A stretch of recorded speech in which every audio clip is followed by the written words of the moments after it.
মই তোমাক প্ৰাৰ্থনা কৰিছোঁ, তুমি যিহেতু যাবা, গতিকে তোমাৰ লগত মোকো লৈ যোৱা। তুমি অবিহনে এই জগতখন মই শূন্য দেখোঁ। তুমি অবিহনে এই জগতখনত মোৰ কোনো অস্তিত্ব মই নেদেখোঁ। তুমি মোৰ কাৰণে সৰ্বে সৰ্বা, তুমি মোৰ কাৰণে সকলো। এতেকে তোমাক এৰি মোৰ জীৱন মই চলাব নোৱাৰো। হে ভগৱান, তুমি মোক লগত লৈ গ'লা। তোমাৰ চৰণ পংকজ পূজিবে, কত পুণ্যে পাইলো লাগ।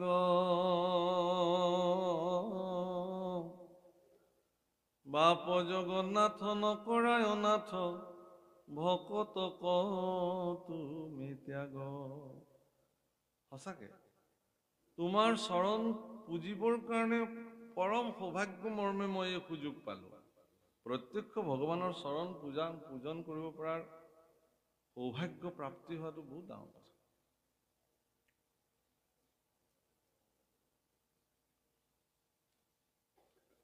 প্ৰভু ৰামচন্দ্ৰৰ চৰণ সেৱা কৰিছিল নিৰন্তৰ যিসকলে, লক্ষ্মণ, হনুমান, এইসকলে। সেইকাৰণে এওঁলোকো জগতৰ কাৰণে পূজ্য হৈ গ'ল।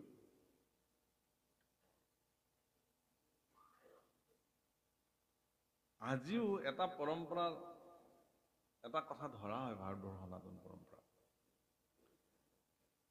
যে আজিও যদি ভগৱন্তৰ কথা কৰবাত চৰ্চা হয়, শ্ৰৱণ কীৰ্তন হয়, সেই শ্ৰৱণ কীৰ্তন শুনিবৰ কাৰণে কোনোবা আহক নাহক, সাক্ষাৎ হনুমান তাত বিদ্যমান হৈ থাকে বুলি কৈছে। কৃষ্ণ কথা শুনিবলৈ, ৰামৰ কথা শুনিবলৈ ইমানে আকুল, এইবুলি ধৰা হয়। ভগৱান কৃষ্ণৰ চৰিত্ৰ শুনাটোই জগতৰ শ্ৰেষ্ঠ কথা, আৰু ভগৱান কৃষ্ণৰ চৰণ প্ৰত্যক্ষভাৱে পূজন কৰিব পৰাটো কিমান ভাগ্যৰ কথা। এনে সৌভাগ্যৰ গৰাকী হৈছিল উদ্ধৱ। তেওঁ বৃহস্পতি গুৰুৰ শিষ্য হোৱাৰ পিছতো, সেই সময়ৰ এগৰাকী উচ্চ শিক্ষিত লোক হোৱাৰ পিছতো, তেওঁৰ জীৱনৰ সৰ্বোচ্চ শিক্ষা ব্যৱস্থা, জ্ঞান, কৰ্ম সকলো তেওঁ ভগৱানৰ চৰণ সেৱাৰ কাৰণে সমৰ্পণ কৰিছে। সেইকাৰণে তেওঁ কৈছে যে তুমি যিহেতু যাব ওলালা, হে প্ৰভু, ময়ো তোমাৰ লগত যাম, তুমি মোক লগত লৈ যোৱা। তুমি ভকতক ত্যাগ কৰিব নোৱাৰিবা, তুমি লৈ যোৱা। সম্যকে অমৃত তোমাৰ চৰিত্ৰ, শুনে মাত্ৰ যিতু নৰে, পায়া প্ৰেম ভাৱনেৰৈতো জোপাও, বিষয়কো পৰিহৰে। সম্যক শব্দৰ অৰ্থ হ'ল উত্তম। তোমাৰ চৰিত্ৰ উত্তম অমৃত প্ৰভু, ইয়াতকে আৰু উত্তম কথা অমৃত কি হ'ব পাৰে জগতৰ। তোমাৰ এই চৰিত্ৰ অমৃত যিসকলে শ্ৰৱণ কৰে, যিবিলাক ব্যক্তিয়ে এই কথা শুনে, তেওঁ প্ৰেম ভাৱাপন্ন হয় আৰু বিষয়ক তেওঁ পৰিত্যাগ কৰিব পৰা সামৰ্থ্য হয়। এতিয়া প্ৰশ্ন হ'ল, আমিবিলাকেওতো ভাগৱত শুনি থাকো, কৃষ্ণ কথা শুনি থাকো, আমি কিয় বিষয়ক পৰিত্যাগ কৰিব পৰা নাই? আমিতো নিৰন্তৰ কৃষ্ণ কথা শুনি আছো, আমি কিয় বিষয়ক পৰিত্যাগ কৰিব পৰা নাই?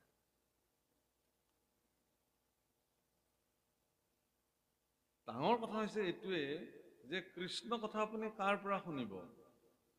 আপুনি চাওক যে সীতাৰ কথা, ভগৱান ৰামৰ পত্নী সীতাৰ চৰিত্ৰ যি ধৰণে বৰ্ণিত হৈছে, এগৰাকী পৰম কল্যাণকামী সাধ্বী শান্তি নাৰী সীতাৰ চৰিত্ৰ যদি কোনোবাই শুনে, যিমান দুষ্ট পুৰুষ হলেও তেওঁৰ মন তৎক্ষণাৎ নিয়ন্ত্ৰণলৈ আহি যায় সীতাৰ চৰিত্ৰ শুনিলে।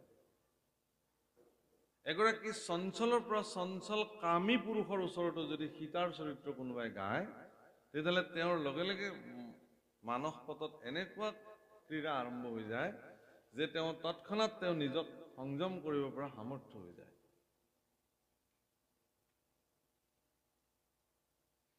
কিন্তু সেই সীতাৰ চৰিত্ৰ যেতিয়া ৰাৱণে শুনিছিল, ৰাৱণ কিন্তু কি হৈ গ'ল, কামনাত বেছিকে উত্ৰাপল হৈ গ'ল।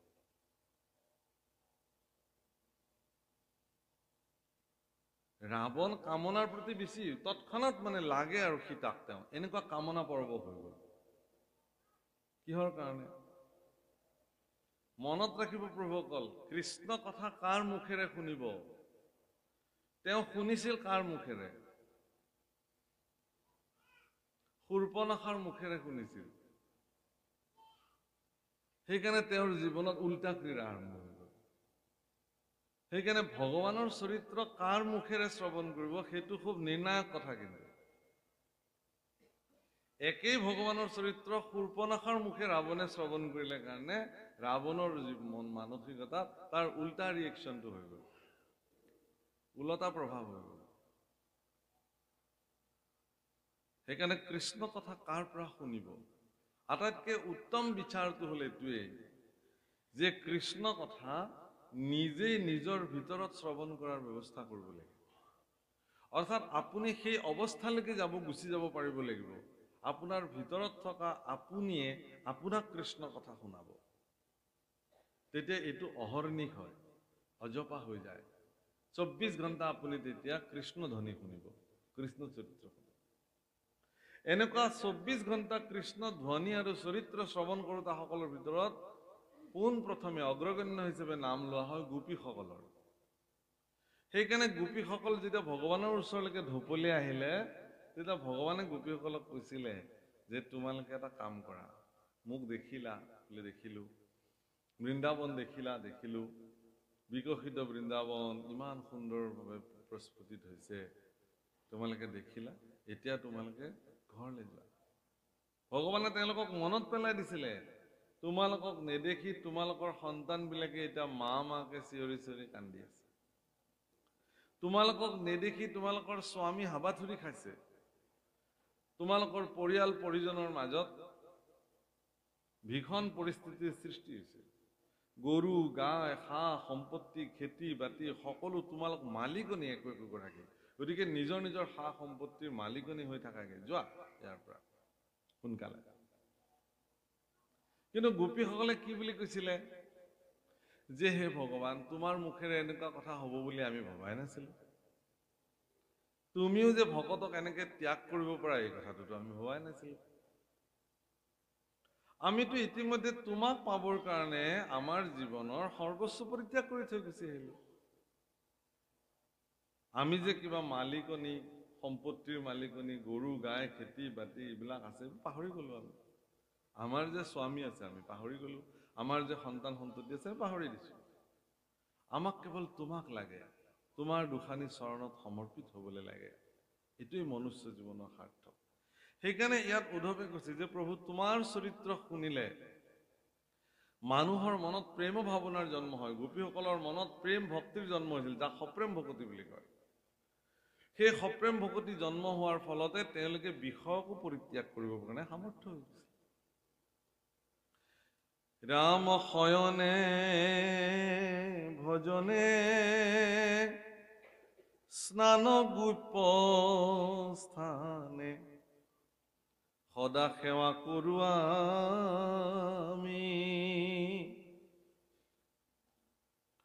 তোমাক নেদেখি ৰাখি প্ৰাণ প্ৰভু, কিমতে বৰ্তিব স্বামী। ৰামময়ী পিন্ধু চাৰ বস্ত্ৰ অলংকাৰ, তোমাৰ উচিষ্ট খায়া।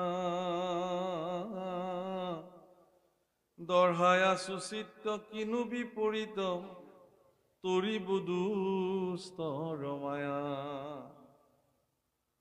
মই যেতিয়া খাওঁতে শুওঁতে উঠোতে বহুতে কেৱল তোমাকে সেৱা কৰিছো প্ৰভু। প্ৰভুসকল মনত ৰাখিব, ভগৱান হলেও তেওঁৰতো এটা ব্যক্তিগত জীৱন আছিল।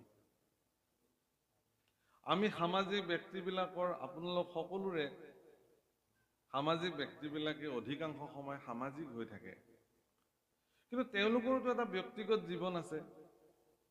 সেই ব্যক্তিগত জীৱনখিনি তেওঁলোকে কাকো নিদিয়ে, সেইটো তেওঁৰ নিজৰ কাৰণে। তেওঁ খাব, শুব, স্নান কৰিব, দৈনন্দিন নিত্যকৰ্ম সাধন কৰিব, পৰিয়াল পৰিজনৰ লগত থাকিব, এইখিনি তেওঁৰ ব্যক্তিগত জীৱন। কিন্তু ভগৱান কৃষ্ণৰো যি ব্যক্তিগত জীৱনসমূহ আছিল, সেই ব্যক্তিগত জীৱনসমূহতো প্ৰত্যেকটো মুহূৰ্তত এগৰাকী একনিষ্ঠ সেৱক হিচাপে উদ্ধৱ তেওঁৰ লগত আছিল। ভগৱানৰ স্নান কৰা কাৰ্য, ভোজন কৰা কাৰ্য, শয়ন কাৰ্য সকলোতে উদ্ধৱে তেওঁক যি ধৰণে সেৱা কৰিব লাগে প্ৰতি মুহূৰ্তত তেওঁ সেৱাৰ কাৰণে প্ৰস্তুত হৈ আছে। আৰু এই কথা স্বয়ং উদ্ধৱে নিজে স্বীকাৰ কৰিছে যে হে প্ৰভু, শয়নে ভোজনে স্নান গোপ্যস্থানে সদা সেৱা কৰোঁ আমি। মোৰ এইটো বিশ্বাস আছিলে যে তুমি যিদিনাখন যাবা ময়ো তোমাৰ লগতে গুচি যাম। গতিকে তোমাক বাদ দি পেলাই মোৰ আজিৰ পৰা কামেই বা কি, তুমিয়ে নাথাকিলে, মোৰতো কাম তুমিয়ে আছিলা। তাৰমানে এগৰাকী প্ৰকৃত ভকতে ঈশ্বৰৰ কৰ্মত এনেকে সমৰ্পিত হয়, ঈশ্বৰ অবিহনে তেওঁৰ জীৱনত আৰু একো কামেই নাথাকে। উদ্ধৱৰ জীৱনতো সেইটোৱে হৈছে। কিন্তু আমি যিবিলাক ভক্ত হৈছো, আমাৰ ভক্তবিলাকৰ আমাৰ প্ৰথম আৰু প্ৰধান কাম হ'ল নিজৰ কামখিনি। তাৰ মাজতে যিখিনি আহৰি পাওঁ সেইখিনিহে আমি ভগৱানৰ কাৰণে দিওঁ। কেতিয়াবাতো তাতো বিঘিনি। গোটেই শৰণৰ বাক্যখিনি মাতিব লাগিছিল, আজি আৰু মতা নহ'ল প্ৰভু। শ্ৰীমন্ত শংকৰ একদম ধাম ধুম মাতি যে প্ৰভু বেয়া নাপাবা, মোৰ একদম জৰুৰী কাৰ্য যাব লাগে, গতিকে আজিলে আৰু ইমানতে সামৰি। ভগৱানক কি ক'ব এতিয়া, ঠিক আছে আপোনাৰ জৰুৰী কাম, আপুনি যাবই। 24 ঘণ্টা কেৱল নিজৰ কাৰণে চিন্তা আমাৰ। খাব লাগে, শুব লাগে, পিন্ধিব লাগে, আনন্দ কৰিব লাগে, স্ফূৰ্তি কৰিব লাগে ভগৱানৰ কাৰণে। ৰাতিপুৱা স্নান কৰি উঠি অকমান সময়, গধূলি একদম সকলো কাম কাজ আজৰি হৈ অকমান সময় স্নান কৰি ভগৱানৰ সন্মুখত ধ্যানস্থ হোৱা। আচৰিত কথা যে ৰাতিপুৱা স্নান কৰি পেলাই যেতিয়া ভগৱানৰ সন্মুখত দিব্য বন্তি জ্বলাই পেলাই আমি বহো, মগজুটো খুব শান্ত হৈ থাকে সেইখিনি সময়। ভগৱানৰ চিন্তনতকে আজি দিনটো কি কৰিব লাগিব সেইখিনি চিন্তনেহে সেইখিনি সময়তো আহি পেলাই জুমুৰি দি ধৰে। যাদৱ যদুনন্দন মাধৱ মধুসূদন চলি থাকিল, তাৰ মাজতো আকৌ সেইখিনি চিন্তা, আজি কাক লগ কৰিব লাগিব, কাক কি দিব লাগিব, কাৰ পৰা পইচা আনিব লাগিব, কাক পইচা দিব লাগিব, বজাৰ কেতিয়া কৰিব লাগিব, জোঁৱাইৰ ওচৰলৈ কেতিয়া যাব লাগিব, নাতিটোৰ কাৰণে পইচা পঠিয়াব লাগিব, হেন তেন তেন তেন, সেইখিনি সময়ত আটাইগাল পৰিকল্পনা আহি আপোনাক তাতে ধৰি থাকিব। সেইকাৰণে দক্ষিণ ভাৰতত এজন সন্ত পুৰুষ আছিলে, একনাথ বাবা বুলি, স্বামী একনাথ জি মহাৰাজ। তো এজন ব্যৱসায়ীয়ে ৰাতিপুৱা যেতিয়া ধূপ জ্বলাইছে, বন্তি জ্বলাইছে, আৰতি কৰিছে, তেতিয়া তেওঁৰ মগজুত আজি ব্যৱসায়ত কি কৰিব লাগিব, কিমান টকা দিব লাগিব ইত্যাদি এইবোৰ চব চিন্তা সেইখিনি সময়ত তেওঁৰ মগজুত আহি ধৰে। তেওঁ চিন্তা কৰিলে যে মইতো 24 ঘণ্টা কেৱল মোৰ বেপাৰখনক লৈ চিন্তা কৰি থাকো। এই ৰাতিপুৱা গাটো ধুই অকমান ভগৱানক ভজনা কৰোঁ, এইখিনি সময়তো মোৰ এইবোৰ চিন্তা আহে। এই চিন্তাৰ পৰা মই কেনেকে মুক্ত হ'ব পাৰোঁ? অকমান সময়, হে ভগৱান মোক উপায় দিয়া, যাতে মই অকমান সময় বেলেগ একো চিন্তা নকৰাকে মই কেৱল খুব শুদ্ধ শান্ত চিত্তেৰে অকণমান সময়, 24 ঘণ্টা মোৰ দৈনন্দিন জীৱনৰ 24 মিনিট যদি মই 24 মিনিট নোৱাৰো, 24 ছেকেণ্ড যদি মই তোমাক ভাবিব পাৰিলো, বেলেগ একো নহয়। কোনোবাই দাবী কৰিব পাৰে যে মই পাৰো, কিন্তু সেইটো কাৰ্যহে পৰিচয় দিব, সেইটো নিজে জানিব, বেলেগে নাজানে। তেওঁ চিন্তা কৰিলে যে একনাথ বাবাই কেনেকে দিন ৰাত ধ্যানস্থ হৈ থাকিব পাৰে। তেওঁ গুচি গ'ল তেওঁৰ ওচৰলৈ, গৈ ক'লে বোলে হে বাবা বোলে, মই তোমাৰ ওচৰলৈকে এটা উপায় বিচাৰি আহিছো। বোলে কি? যে আমিতো দিনটো 24 ঘণ্টা, আমি 24 মিনিট সময়ো ভগৱানৰ চিন্তনত থাকিব নোৱাৰো। তুমি এই 24 ঘণ্টাই ভগৱানৰ চিন্তাত কেনেকে বিলীন হৈ থাকিব পাৰা, এই উপায়টো মোক লাগে। কেলে? বোলে ময়ো অকণমান ভগৱানৰ চিন্তা কৰিব খোজো তোমাৰ নিচিনাকৈ। একনাথ বাবা অকণমান সময় ধ্যানস্থ হ'ল হৈ কিনে ক'লে যে হে বৎস, তুমি আৰু এইবিলাক কৰিব নালাগে। কিহৰ কাৰণে? যে তুমি মাত্ৰ জীয়াবাই মাত্ৰ 30টা দিন পৃথিৱীত। এই 30 দিন জীয়াই থাকি তুমি গোটেই জীৱন কৃষ্ণ চিন্তা ঈশ্বৰ চিন্তা নকৰাকৈ কটালা। আৰু এই 30টা দিননো চিন্তা কৰি কি কৰিবা? নালাগে, যোৱা যেনেকৈ কটাইছিলা তেনেকৈ কটোৱাগে। আৰু তুমি যিহেতু মাত্ৰ 30টা দিনৰ আলহী, গতিকে এই 30টা দিনত তুমি ঠিকছে খাই লৈ মৌজ মস্তি কৰি যি মন তাকে কৰাগে। আৰু যাবাই যিহেতু, আৰু পৃথিৱী এৰি এই ভোগ ভোগতি ক'ত পাবা? আৰু বা কি জন্ম হয় তোমাৰ ক'বতো নোৱাৰি। পোক পৰুৱা গছ বিৰি তৰু তৃণ কি হয় ঠিকতো নাই। যোৱা। একনাথ বাবাৰ কথাটো অমুক বাক্য এগৰাকী সন্ত পুৰুষে কৈছে। তেওঁ একদম খুব বিষণ্ণ মনেৰে ঘৰলৈ উভতি আহিলে। পত্নীয়ে সুধিলে, কি হৈছে ন আপোনাৰ? কোনোদিনেতো আপোনাক এনেকে দেখা নাই। তেওঁ একো মাতা নাই, চিধা ৰুমৰ ভিতৰলৈ গৈছে, গৈ বহি আছে। পত্নীয়ে গৈ আৰু কাষতে, কিবা ডাঙৰ ঘটনা ঘটিলে নেকি? টকা পইচা কিবা আমাৰ হেৰালে নেকি? কোনোবাই কিবা লৈ গ'ল নেকি? কোম্পানীত কিবা লষ্ট হ'ল নেকি? বেপাৰত কিবা বিসংগতি হ'ল নেকি? কি হৈছে কওকচোন? স্বামীয়ে কৈছে, বোলে এনেকুৱা ধৰণৰ কথা কৈ কৈ তুমি মোক যি বিৰক্তি দিলা, এতিয়া মোৰ ওচৰৰ পৰা যোৱা, মোক অকণমান শান্তিৰে থাকিব। গোটেই জীৱন কেৱল এইবোৰে শুনিলো তোমাৰ, অকণমান আঁতৰি দিয়া। মাকে কৈছে যে দেউতাৰ কিবা এটা হৈছে বোপাহঁত, যাচোন যা সোধগে। এইবাৰ ল'ৰাকেইটা আহিছে, দেউতা কি হৈছে তোমাৰ? কোৱা, আমাক কোৱা, আমি আছো নহয়। একো কোৱা, কোৱা তোমাৰ কি হৈছে? কৈছে যে মই মাত্ৰ 30 দিনৰ আলহী পৃথিৱীত। কোনে ক'লে? বোলে একনাথ বাবাই কৈছে। হয় নেকি? তেওঁতো যি কয় সেই বাক্য আজিলৈকে সকলো ফলি আহিছে। গতিকে এই 30টা দিন মই যিটো পৃথিৱীৰ আলহী, গতিকে এই 30টা দিন অন্তত মোৰ মতে মোক থাকিবলৈ দিয়া তোমালোকে। আজিৰ পৰা মই মোৰ সকলো মোৰ ব্যৱসায় বাণিজ্য টকা পইচা সা সম্পত্তি যি আছিল সকলো তোমালোকক দি দিলো। তোমালোকে চবে ভগাই ভগাই যেনেকে মিলে লৈ ল'বা, মোক আৰু একো নুসুধিবা। মই য'ত যি লিখি দিব লাগে চব লিখি দিছো, চহী কৰি দিছো, তোমালোকে চব লৈ যোৱা। মই নাই বুলি ধৰি লোৱা আৰু মোক এইবোৰ কথা নকবা। এই বুলি তেওঁ সাধনা গৃহত গৈ বহি দিলে। 30টা দিন কেনেকে অতিক্ৰম কৰিলে তেওঁ ক'বই নোৱাৰিলে। নিৰ্দিষ্ট সময়ত উঠি আহে, স্নান পান কৰে, কিবা অকণমান খায়, আকৌ তাতে যায়। 30 দিনৰ দিনা বংশ কুটুম্ব সকলো আহি সাজু হৈছে, খৰি খেৰ সকলো যোগাৰ হৈছে। অঙহী বঙহী চোতালত বিনাই বিনাই কান্দিছে, দাইটি কাইটি যাৰ যি হয়, তই অমুক কৰিছিলি তমুক কৰিছিলি, আজি তই যাবি, হেন তেন, আমি কেনেকে থাকিম? এইটো কান্দন চবেই কান্দে। তই গলি আমি কেনেকে থাকিম? কিন্তু চবে থাকেই আৰু, কোনো নথকাকে আছে। কোনোবা গ'ল বুলি কোনোবা নাথাকে নেকি? আগৰ নিচিনাকেই থাকে। এইটো অকণমান সময়ৰ আবেগ।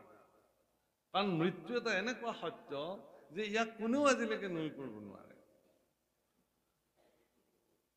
দেখিলে যে 30 দিন পাৰ হৈ গ'ল, তেওঁতো নমৰিলে। 31 দিনৰ দিনাও নমৰিলে। তাৰপিছত সকলো বতি বংশ গৈ একনাথৰ ওচৰলৈকে গ'ল, লৈ আহিলে তেওঁক মাতি। তেওঁ আহিলে, বোলে আপুনি কৈছিলে এনেকুৱা এনেকুৱা আমাৰ দেউতা 30 দিনৰ ভিতৰত। বোলে ক'ত আছে তেওঁ? বোলে তাতে ধ্যানত বহি আছে। তেওঁ গ'ল, গৈ কৈছে বোলে, হে গুৰুদেৱ তুমি আহিলা? বোলে অ। বোলে তোমাৰতো 30 দিন পাৰ হৈ গ'ল, মই সেইকাৰণে তোমাৰ ওচৰলৈ আহিলো। বোলে 30 দিন পাৰ হৈ গ'ল নেকি? বোলে অ পাৰ হৈ গ'ল। আৰে মইতো মৰা নাই যে, মইতো মৰিব লাগিছিল। বোলে নহয়, তুমি মোক সুধিছিলা নহয় যে ঈশ্বৰক ধ্যান কৰাৰ কৌশলটো কি, ঈশ্বৰক লগত বিলীন হৈ থকাৰ কৌশলটো কি? আচলতে মই তোমাক কৌশলটোহে দিছিলো। ময়ো নাজানো তুমি কেতিয়া মৰিবা, কোনে জানে কোন কেতিয়া মৰিব।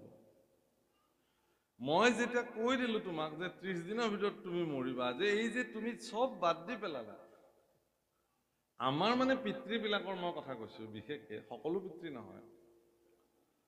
আমাৰ পিতৃবিলাকে আমাৰ সন্তান সন্ততিবিলাকক দায়বদ্ধতা দিব নোখোজে। তেওঁলোকৰ দৃষ্টিত এইটোৱে হ'ল সি পাৰিব জানো।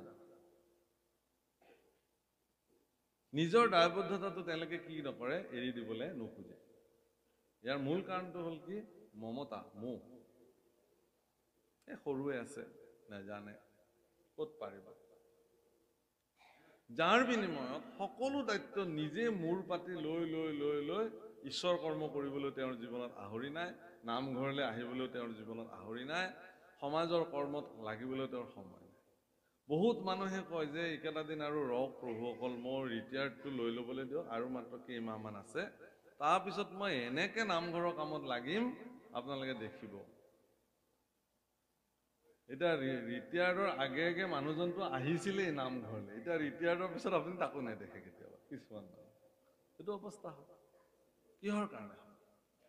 যে তেওঁৰ দায়বদ্ধতাটো আকৌ বঢ়াই লয়। তেওঁ চৰকাৰে তেওঁক কৈছে যে আপোনাৰ আহৰি ল'বৰ সময়, কিন্তু তেওঁ নলয়, কাৰণ তেওঁৰ ল'ৰা ছোৱালীক তেওঁ অযোগ্য বুলি ভাবি আছে।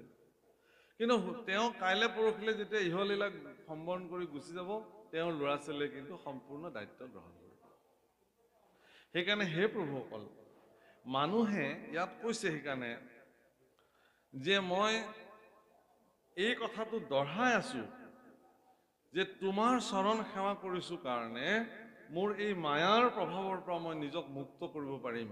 এই চিন্তাটো মোৰ মনত দৃঢ়তাৰে আছিলে ভগৱান। ইয়াত সেইকাৰণে কৈছে, ৰাম জ্ঞানী গণে দুখে ইন্দ্ৰিয় কদমি, কাম ক্ৰোধ মোহ জিনি, যিটো ব্ৰহ্মপদ পাৱৈ প্ৰভু পুনু, তাহাৰো আছে বিঘিনি। জ্ঞানীগণে ইন্দ্ৰিয়ক দমন কৰি অত্যন্ত কঠোৰ সাধনাৰে ঈশ্বৰ সাধনা কৰিবলৈ যায়। ব্ৰহ্মপদ প্ৰাপ্তি হয়, তাৰ পিছতো তেওঁলোকৰ বিঘিনি আহে। কিহৰ কাৰণে? যে তেওঁলোকে যেতিয়ালৈকে ভক্তি জীৱনত প্ৰাপ্তি নহয়, মুক্তি প্ৰাপ্তি হ'ব পাৰে। বাপসকল, যে জন্ম মানেই বন্ধন নহয় আৰু মৃত্যু মানেই মুক্তি নহয়। কিন্তু গোস্বামী তুলসীদাসে তেওঁৰ ৰামচৰিত মানসত লিখিছে, ঈশ্বৰ অংশ জীৱ অবিনাশী অমল চেতন। অৰ্থাৎ তেওঁ ক'ব খুজিছে এইটোৱেই যে আমিবিলাকে ভাবো যে আমি জন্ম হলো মানে বন্ধনত পৰি গলো, কিন্তু পৃথিৱীত এনেকুৱা সত্তা আছে যি জন্মৰ পিছতো পৃথিৱীত বন্ধনত থকা নাই। তাৰ একমাত্ৰ উদাহৰণ হ'ল মহামুনি শুকদেৱ। শুকদেৱৰ জন্ম সময়খিনিত ভগৱানে মায়াক নিষ্ক্ৰিয় কৰি ৰাখিছিল পৃথিৱীত। সেইকাৰণে শুকদেৱৰ শৰীৰত কিঞ্চিত মানুহ মায়াৰ প্ৰভাৱ নাছিলে।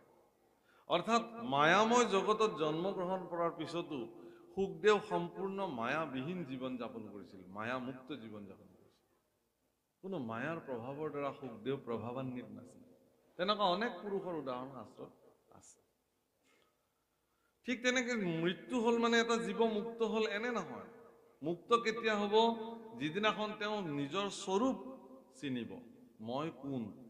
এই চিন্তাটো যিদিনাখন ফলৱতী হ'ব, তেওঁ পৰিণাম হিচাপে তেওঁ মুক্তি লাভ কৰিব সেইদিনাখন। কিন্তু এই মুক্তিও জীৱনৰ সৰ্বশ্ৰেষ্ঠ নহয় বুলি কৈছে। এই মুক্তিও জীৱনৰ সৰ্বশ্ৰেষ্ঠ নহয়। তেতিয়াহ'লে কি সৰ্বশ্ৰেষ্ঠ? কি? ভক্তি। মুক্তি কোনো ভকতিৰ প্ৰাসংগিক মাত্ৰ, ভকতি কৰন্তে মুকুতিৰ হুৱে পাত্ৰ। হীৰা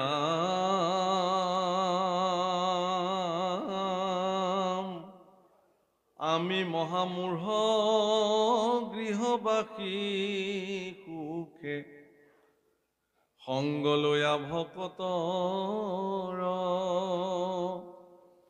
তোমাৰ চৰিত্ৰ কথা শুনিলাতে, তৰিব দুস্তৰ মায়া, তজুগু পাদ পদ্ম হৃদয়ে ধৰিয়া, গাইব গুণ নাম গীত এতেকে মুকুতি অপ্ৰয়াসে পাইব হেনে আছিল চিত্ত। তোমাৰ চৰিত্ৰ শুনিলে ভকতৰ সংগত আমি গৃহবাসী সুখে। উদ্ধৱে কিন্তু আপোনালোক আমাক প্ৰতিনিধিত্ব কৰি কথাটো কৈছে যে আমি গৃহবাসী সুখত আছো, আমাৰ পত্নী আছে, পুত্ৰ আছে, গৃহ আছে, সংসাৰ আছে, পৰিয়াল পৰিজন সকলো আছে। এই সকলোবিলাকৰ মাজত থাকিও গৃহবাসী সুখত থাকিও ভকতৰ সংগ লৈ কেৱল তোমাৰ চৰিত্ৰ শুনিয়ে এই দুষ্টৰ মায়া আমি অতিক্ৰম কৰিব পাৰিম, এই বুলি আমাৰ বিশ্বাস আছিল। এই বিশ্বাসটো সকলোৰে থকাটো প্ৰয়োজন, দৰকাৰ। হে ৰাম তজু পাদ পদ্ম হৃদয়ে ধৰিয়া গাইব গুণ নাম গীত এতেকে মুকুতি অপ্ৰয়াসে পাইব হেনে আছিল চিত্ত।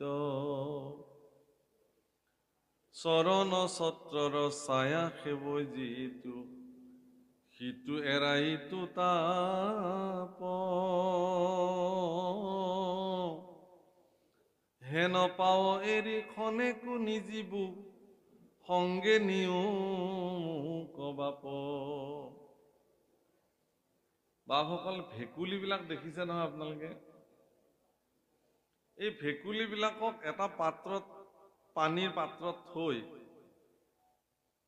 তলৰ পৰা যদি জুই দিয়া হয়, পানীটো লাহে লাহে লাহে লাহে গৰম হ'বলৈ ধৰিব। ইচ্ছা কৰিলে ভেকুলীটোৱে তাৰ পৰা একে জাপে ওলাই যাব পাৰে, এই শক্তিটো তেওঁৰ থাকে। কিন্তু ভেকুলীটোৰ শৰীৰত এটা বিশেষ শক্তি আছে, তেওঁ পানীটো যিমান গৰম হ'লেও তেওঁৰ শৰীৰে তাক সহন কৰিব পৰাকে তেওঁ শৰীৰটোক প্ৰস্তুত কৰিব পাৰে। গতিকে যেতিয়া কুহুমীয়া গৰম হয়, তেতিয়া কুহুমীয়া গৰম পানীত থাকিবলৈ তাৰ শৰীৰটোক যি ধৰণে প্ৰস্তুত কৰিবলৈ কৰি লয়, তাৰ কাৰণে তেওঁৰ কিন্তু শক্তি, শৰীৰৰ শক্তিটো ক্ষীণ হৈ গৈ থাকে। পানীটো যেতিয়া বেছি গৰম হৈ গ'ল আৰু শৰীৰটোক তেনেকৈ তেওঁ প্ৰস্তুত কৰি তুলিলে। এটা সময়ত পানীটো যেতিয়া উতলিব ধৰে, তেতিয়া আৰু তাৰ সেই শক্তিটো সেই সীমাৰ পৰা বাহিৰলৈ গুচি যায়। তেতিয়া আৰু সি নিজৰ শৰীৰটোক উতলা পানীৰ লগত ৰাখিব পৰাকে সামৰ্থ্যৱান কৰি তুলিব নোৱাৰে। আৰু আটাইতকৈ মন কৰিবলগীয়া বিষয় এইটোৱেই যে ইতিমধ্যে তেওঁৰ সঞ্চিত সকলো শক্তি এৰি দিলে কাৰণে পানীৰ পৰা এতিয়া জঁপিয়াই পাৰ হ'বৰ কাৰণেও তেওঁৰ যিখিনি শক্তি আছিল, ভেকুলীটোৱে সেই শক্তিখিনি হেৰাই পেলায়। এইটো ভেকুলীৰ গতি নহয়, এইটো আপোনাৰ মোৰ গতি। সংসাৰৰ তাপ, ত্ৰিগুণাত্মক যি গুণৰ আমাৰ তাপত আমিবিলাক তাপিত হৈ আছো, সেই তাপবিলাক আমি মানে সহিব পৰাকে সামৰ্থ্য আমাৰ যিখিনিলৈকে থাকে, সেইখিনিলৈকে আমি সহি থাকো। ল'ৰা এটা যেতিয়া যৌৱন প্ৰাপ্ত হৈ গ'ল, চাকৰি বাকৰি পালে, বাপেক মাকৰ মনত মানে শান্তি নাই, কেনেকে এজনী ছোৱালী গোটাই দিব লাগে আৰু ল'ৰাটোক বিয়াখন পাতি দিব লাগে।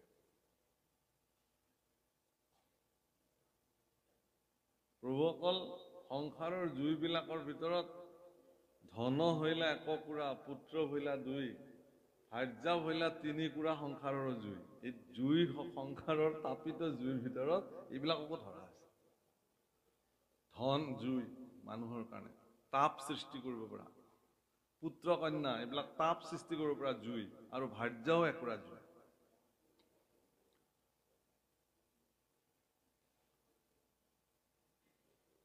গোবিন্দ মিশ্ৰই সেইকাৰণে অৰ্জুনক কোৱাৰ চলেৰে গীতাৰ মাহাত্ম্যত খুব ধুনীয়া অনুবাদ কৰিছে।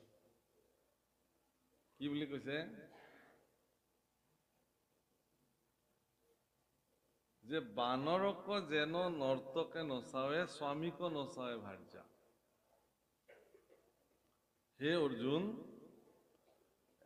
বান্দৰবিলাকক যেনেকে নচুৱাই খেল দেখুৱাবিলাকে, একো একোগৰাকী ভাৰ্যায়ো স্বামীক তেনেকে নচুৱাব পাৰে।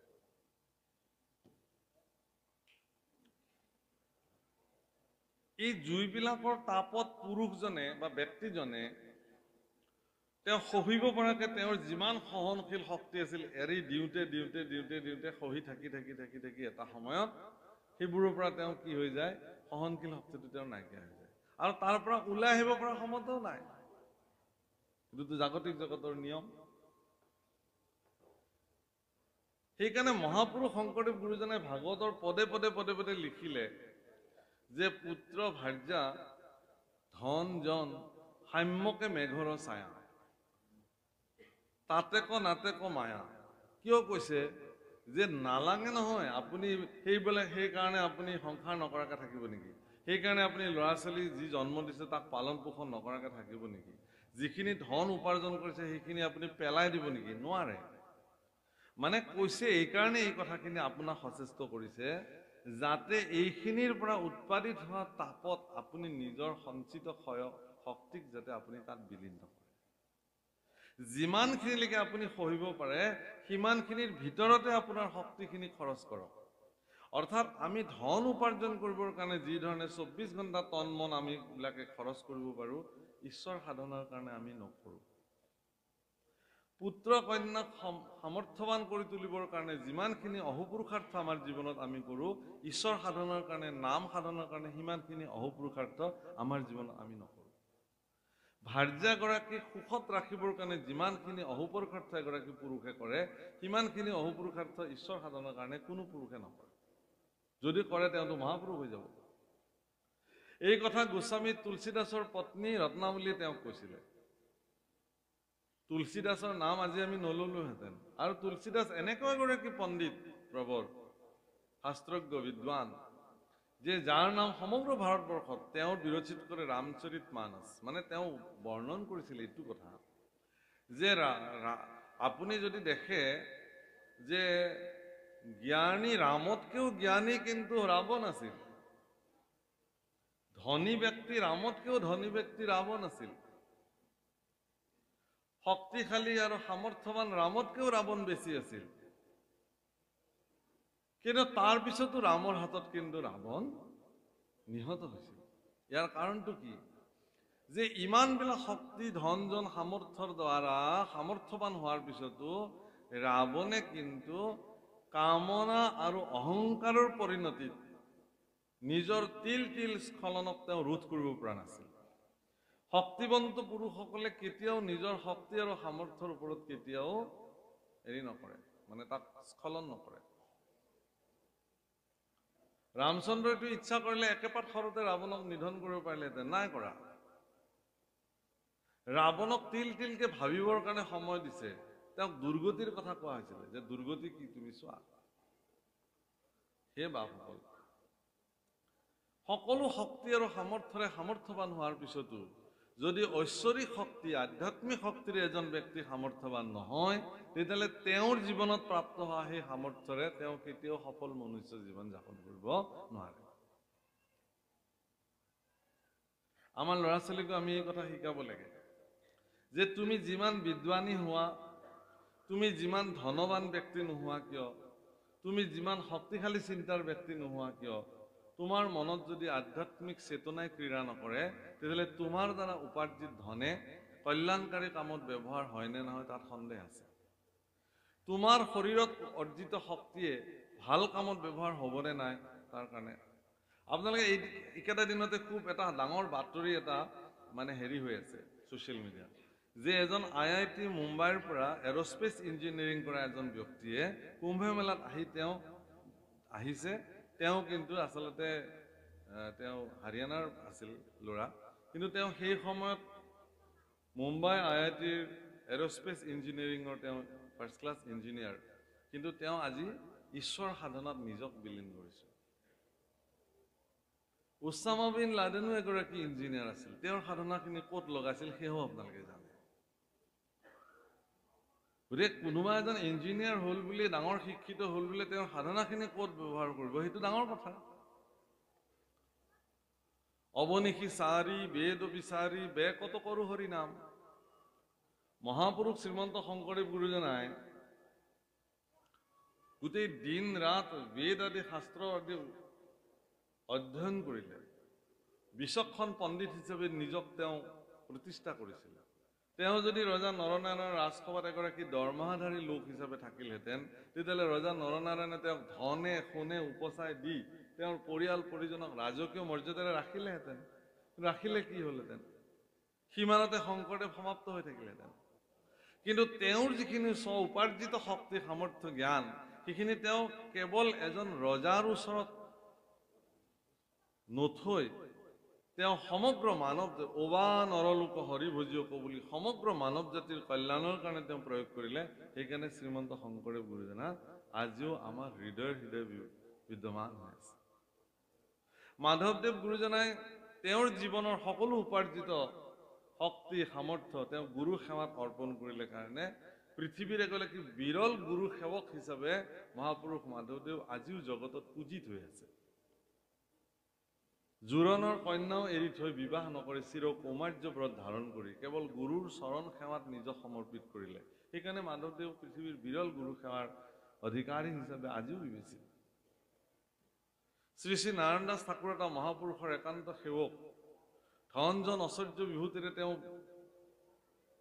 শক্তিশালী আছিল, কিন্তু তেওঁৰ সকলো ধন জন শক্তি কেৱল ভকতৰ সেৱাৰ কাৰণে প্ৰয়োগ কৰিছিল নিস্বাৰ্থ মনেৰে, যাৰ কাৰণে শ্ৰী শ্ৰী নাৰায়ণ দাস ঠাকুৰ এটা আজিও পূজিত।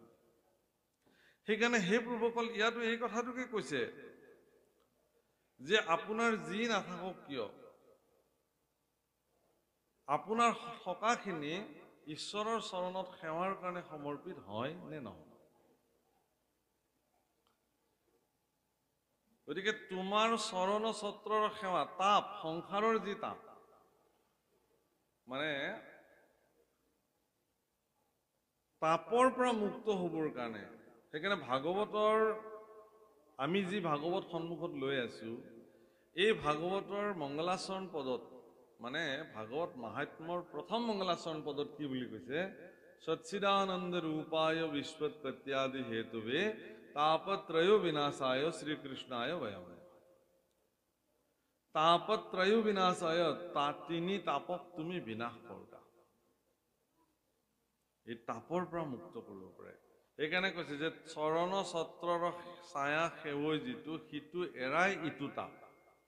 ভগৱানৰ চৰণ ছত্ৰৰ ছায়াৰ সেৱা যিজনে কৰিলে, তেওঁ এই সংসাৰৰ তাপৰ পৰা নিজকে মুক্ত হ'ব পাৰে। হীৰা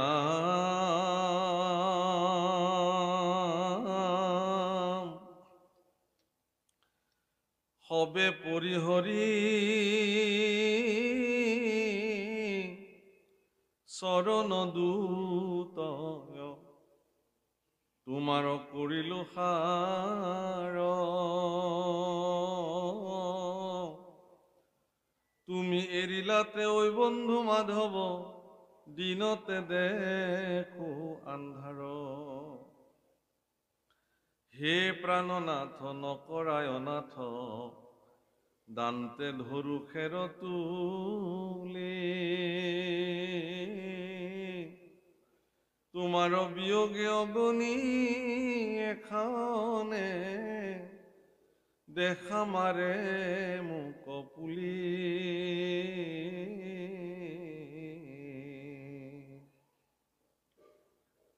আৰ এহি বুলি সন্ত উদ্ধৱ মহন্ত আতি প্ৰেম অনুৰাগে,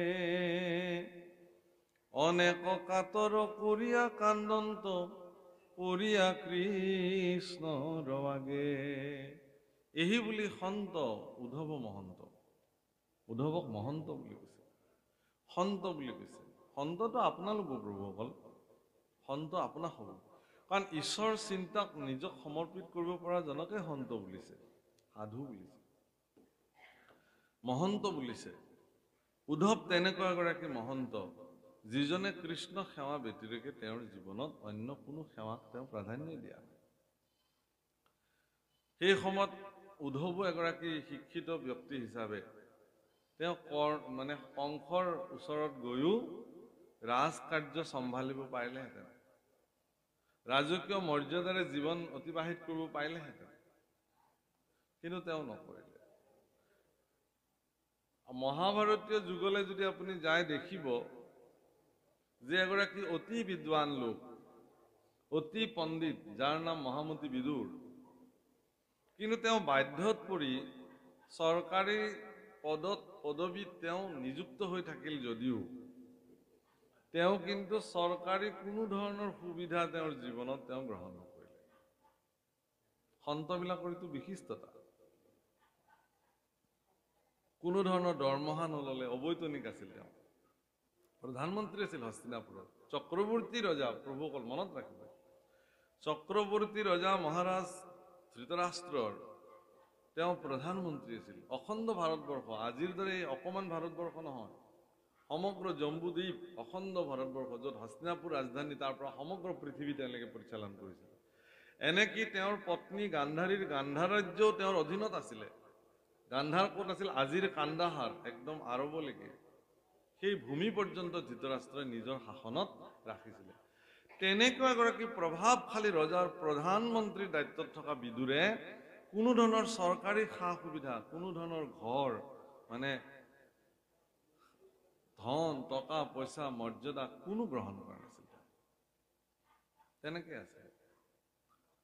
যিদিনাখন ভগৱান শান্তি দূত হিচাপে হস্তিনাপুৰলৈকে আহিছিল যুধিষ্ঠিৰৰ কথা মতে, সেইদিনাখন ভগৱান কৃষ্ণক, দ্বাৰকাধীশ ভগৱান কৃষ্ণক হস্তিনাপুৰৰ সিংহ দ্বাৰৰ পৰা আদৰি অনা হৈছিল। আৰু দুৰ্যোধন দুঃশাসনৰ নিৰ্দেশত অত্যন্ত বিলাসবহুল কক্ষ নিৰ্মাণ কৰিছিল, য'ত ভগৱান দ্বাৰকাধীশ থাকিব। কৃষ্ণ দ্বাৰিকাৰ পৰম শক্তিশালী এগৰাকী পুৰুষ, তেওঁ আহিব, তেওঁ থাকিব। সেইকাৰণে তেওঁৰ কাৰণে এইকাৰণেই এইটো দিছিলে যে দ্বাৰিকাখন এনেকুৱা এখন ৰাজ্য ভগৱানে নিৰ্মাণ কৰিছিল, কোনো ৰজাৰ অধীনত তেওঁলোক নাছিল, আৰু তাত ৰজাও নাছিল। তেওঁ নিজেই দ্বাৰকাখন পৰিচালনা কৰিছিল। সাগৰক কওঁতে সাগৰে বুকু পৃষ্ঠ উঠাই দিছিলে, আৰু তাতে তেওঁ ৰাজ্যখন নিৰ্মাণ কৰি তেওঁৰ পৰিয়াল পৰিজন, সৈন্য সামন্ত, নাৰায়ণী সেনালৈ তাত তেওঁ নিবাস কৰিছিল। ধন জন ঐশ্বৰ্য বিভূতিৰে ভৰপূৰ আছিল দ্বাৰকা। সুখ সমৃদ্ধিৰ কোনো পৰিভাষা নাছিল তাত, কেৱল সুখ আৰু সুখ, সমৃদ্ধি আৰু সমৃদ্ধি, ধন টকা পইচাৰে বিধৌতো আছিল দ্বাৰকা। সেইকাৰণে দ্বাৰকাধীশ ভগৱান কৃষ্ণক ৰাখিবৰ কাৰণে হস্তিনাপুৰত এনেকুৱা ব্যৱস্থা কৰা হৈছিল, সেই ব্যৱস্থাত অত্যন্ত বিলাসবহুল ব্যৱস্থা ভগৱান কৃষ্ণৰ কাৰণে কৰা হৈছিল। কিন্তু এনে বিলাসবহুল ব্যৱস্থাক পৰিত্যাগ কৰি ভগৱান কৃষ্ণই বিদুৰৰ ঘৰত নৈশ যাপন কৰিবৰ কাৰণে সিদ্ধান্ত লৈছে। অথচ বিদুৰে কৈছে যে মই তোমাৰ ঘৰলৈ যাম। বিদুৰে মুখেৰে না কৰিবৰ কাৰণে কোনো ধৰণৰ সুযোগ নাপালে। ভগৱানে মোৰ তাতে থাকিম বুলি কৈছে, হ'ব, লৈ গুচি আহিলে। কিন্তু বিদুৰৰ ঘৰত সেই সময়ত নে শুবলৈ এখন বিচনা আছিল, নে বহিবলৈ এখন চেয়াৰ আছিল, কি একো নাই। খাবলৈ কিবা অন্ন পৰমান্ন ফল দ্ৰব্য একো নাছিল। তথাপি ভগৱানক তেওঁ ঘৰলৈ লৈ আহিছিল। আৰু সেই সময়ত তেওঁৰ পত্নী সুভাগাই ভগৱান কৃষ্ণক, কল আছিল মাত্ৰ ঘৰত কেইটামান, কি খাবলৈ দিবৰ কাৰণে ভগৱান আহিছে, কৃষ্ণ দ্বাৰকাধীশ আহিছে কাৰণে কল কেইটাকে নিজে এৰুৱাই দিছিল। আৰু আবেগ বিভল্ল হৈ ভগৱানৰ শ্ৰীমুখ দৰ্শন কৰি থাকোঁতে বাকলিখিনি ভগৱানক দি দিলে আৰু নিজে কলকেইটা খাই থাকিলে। আৰু ভগৱান কৃষ্ণই পৰম তৃপ্তিৰে সেই বাকলিবিলাক এনেকে চুবাই চুবাই খাইছিল। এই দৃশ্য দেখি বিদুৰে চকু পানীত টুকি টুকি বাৰে বাৰে বাধা দিবলৈ যায়, আৰু ভগৱান কৃষ্ণই বিদুৰক বাধা দিয়ে, না, মোৰ ভক্তই ইমান স্নেহপূৰ্বক যে দিছে, এই বাকলিকেইটাই পৰম অমৃত হৈ গৈছে। এনেকুৱা অমৃত মোক লক্ষ্মীও আজিলৈকে মোক বৈকুণ্ঠত আজিলৈকে দিব পৰা নাই। এই বাক্য ভগৱানে স্বীকাৰ কৰিছে। নিজ জাতিত জন্মগ্ৰহণ কৰা সুবৰী আয়ে যিকেইটা বগৰী কামুৰি কামুৰি থৈ দিছিল আধা খাই খাই, ভগৱান শ্ৰী ৰামচন্দ্ৰ অযোধ্যাপতি দশৰথৰ জ্যেষ্ঠ পুত্ৰ যুৱৰাজ শ্ৰী ৰামচন্দ্ৰই পৰম তৃপ্তিৰে তাক ভক্ষণ কৰিছিল। তাকে দেখি লক্ষ্মণে সুবৰীক কৈছিল, আই, তুমিনো জুঠা ফলখিনিহে দাদালে থব পাৰিলানে? সবৰে কৈছিল যে এই কথাটো মই ভবাই নাছিলো নহয়। মই এক কথাতে মগ্ন হৈ থাকিলো যে বনৰ পৰা বুটলি বুটলি অনা বগৰীকেইটা কেনেবাকৈ যদি টেঙা বগৰী আহে, প্ৰভুৱে এই টেঙাখিনি খালে বৰ কষ্ট পাব। গতিকে কষ্টটো ময়ে আগতে ভোগ কৰোঁ, এই বুলি যিহেতু ফলটোৰ মিঠা টেঙা তাক চয়ন কৰিব পৰা সামৰ্থ্য জিভাৰ বাহিৰেতো আৰু বেলেগ নাই, গতিকে খাই চাবই লাগিব একামোৰ। গতিকে তেওঁ ক'ব নোৱাৰাকে ফলটো একামোৰ একামোৰ খাই খাই জিভাৰে আস্বাদন কৰি কেৱল অত্যন্ত সোৱাদিছ আৰু মিঠা বগৰীকেইটা প্ৰভুৰ কাৰণে থৈ দিছিলে। তাৰমানে কি, বাহ্যিকতাটোত যদিও দেখিবলৈ এইটো জুঠা ফল, কিন্তু ইয়াৰ আভ্যন্তৰীণ যিটো ভাৱনা সেইটো ইমানেই উচ্চ স্তৰ যে তাক ভাবিব নোৱাৰি, তাৰ কোনো ব্যাখ্যা দিব নোৱাৰি। সেইকাৰণে প্ৰভুসকল মনত ৰাখিব আপোনালোকে এই কথাটো যে ভক্তিত বাহ্যিকতাৰ কোনো স্থানেই নাই। দেখুওৱা ভক্তিৰ ভগৱানৰ হাতত তাৰ কোনো হেৰি নাই, কামেই নাই। আপুনি অন্তঃকৰণে কি ভক্তি সাধন কৰিছে সেইটো ভগৱানৰ কাৰণে নিৰ্ণায়ক কথা। সেইকাৰণে আমি ভক্তিৰ ক্ষেত্ৰত বেছি জাহিৰ কৰিবলৈ যোৱা, দেখুৱাবলৈ যোৱাৰ যিটো বেপাৰ আৰম্ভ হৈছে, এইটোৱে সমাজক ভক্তিৰ পৰা বিচ্ছিন্ন কৰিছে। কোনোবা এজন ব্যক্তিয়ে নামঘৰলৈ জীৱনত গৈও নাপাব পাৰে, কোনোবা এজন ব্যক্তি জীৱনত মঠ মন্দিৰলৈ নেযাবও পাৰে, কিন্তু তেওঁৰ অন্তৰতে যদি ঈশ্বৰ বিদ্যমান কৰি ৰাখিছে, তেওঁৰ জীৱনত কেতিয়াও যদি কাৰো অকল্যাণী কৰ্ম এটাও কৰা নাই, সকলো জীৱৰ প্ৰতি তেওঁৰ কেৱল দয়া আৰু কৰোণা দৃষ্টিৰে ভৰপূৰ হৈ আছে, তেতিয়াহ'লে তেওঁ যি ভক্তি সাধন কৰিব ভগৱানে সেই ভক্তিকহে স্বীকাৰ কৰিব। এইটো বহুত ডাঙৰ কথা। হনুমানক উপহাৰ স্বৰূপে মাতৃ সীতাই অত্যন্ত মূল্যৱান হাৰ এডাল উপহাৰ দিছিলে ৰাজসিংহাসনত বহাৰ পিছত। আৰু হনুমানে প্ৰত্যেকটো মুকুতা দাঁতেৰে কামুৰি কামুৰি এনেকে ফটাই ফটাই গোটেই মালাধাৰে বিকৃত কৰি পেলালে। কোনোবাৰ দৃষ্টিত বনৰ বান্দৰেনো মুকুতাৰ মালা কি মূল্য বুজে। কিন্তু যেতিয়া হনুমানক সোধা হ'ল, হনুমানে চাইছিল যে মই কামুৰি কামুৰি চালো ইয়াৰ ভিতৰত ৰাম আছে নে নাই, দেখিলো যে ৰাম নাই দেখোন। য'ত ৰামেই নাই তাতে মোৰ কাম নাই সেইটো বস্তু। হাম ৰাম জি কি ৰাম জি হামাৰে হায়, খুব ধুনীয়াকে ভজন গায়। মই ৰামৰ ৰাম মোৰ, মই তোমাৰ তুমি মোৰ। ভগৱানে ভাগৱততে খুব ধুনীয়াকে উল্লেখ কৰিছিলে, সিও ভৈলা মোৰ ময়ো ভৈলো তাৰ। ভগৱানৰ বাণী দেই প্ৰভু, যে একান্ত চিত্তে সম্পূৰ্ণ শুদ্ধ হৃদয়েৰে সমৰ্পিত মনোবৃত্তিৰে কল্যাণকাৰী চিন্তাৰে আপুনি যদি নিজকে ভগৱানৰ ওচৰত সমৰ্পিত কৰিব পাৰিছে, তেতিয়াহ'লে আপোনাৰ ভক্তিক ভগৱানে স্বীকাৰ কৰিব। অন্যথা আপোনাৰ কুন্তি দেৱীয়ে সদায় ৰাতিপুৱা এপাহ পুষ্প লৈ পেলাই ভগৱানৰ মন্দিৰলৈ যায়। যি পালে আৰু গা ধুই উঠি যি পালে।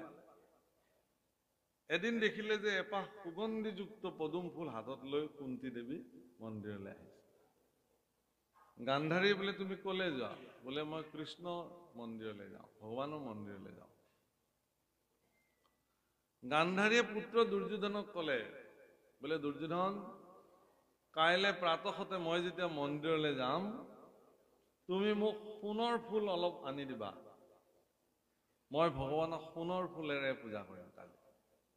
কুন্তীয়ে যদি বনৰ পৰা ছিঙি নিয়া এপাহ পদুম ফুলেৰে পূজিলেই ভগৱান তেওঁৰ প্ৰতি ইমান সুপ্ৰসন্ন হৈ যায়, মই সোণৰ ফুলেৰে পূজা কৰিম। হ'ব, যোৱা আজ্ঞা মাতা। দুৰ্যোধনে কি কৰিলে? মাতৃৰ বাক্য পালন কৰিলে। পিছদিনা ৰাতিপুৱা কুন্তি দেৱীয়ে এপাহ পুষ্প লৈ পেলাই পূজিবলৈ যাব ওলালে, আৰু ভগৱান সাক্ষাৎ তেওঁৰ সন্মুখত আহি বিষ্ণু থিয় হ'ল যে আই, মোক ইয়াতেই দিয়া তোমাৰ পুষ্প। বোলে এইটোতো মই মন্দিৰতহে দিওঁ তোমাক। বোলে আজি বোলে মন্দিৰলৈ যাব নালাগে। বোলে কিয়? বোলে দুৰ্যোধনে এনেকে সোণৰ ফুলেৰে ঢাকি ঢকিলে, তাতে তোক সোমাবলৈ মোৰো জাগা নাই আৰু তুমি ক'ৰ পৰা সোমাবা, সেইকাৰণে মই নোসোমালোৱে আজি মন্দিৰত। কিন্তু তোমাৰ এই যি ভক্তিযুক্ত মোক যিখিনি পুষ্প তুমি দিয়া সেইখিনি মোৰ কাৰণে বহুত মূল্যৱান আৰু সেইখিনিতো মই ল'বই লাগিব। সেইকাৰণে মই বাটতে ৰৈ আছো, তুমি আহিবা, তোমাৰ ভক্তিযুক্ত পুষ্পপাহ মই গ্ৰহণ কৰিম। সোণৰ ফুলেৰে একদম গুৰুআসনৰ পৰা হেৰিলৈকে যেতিয়া ঢাকি ৰাখিছে যে ভগৱানেই সোমাব নোৱাৰে, তাত আৰু ভক্ত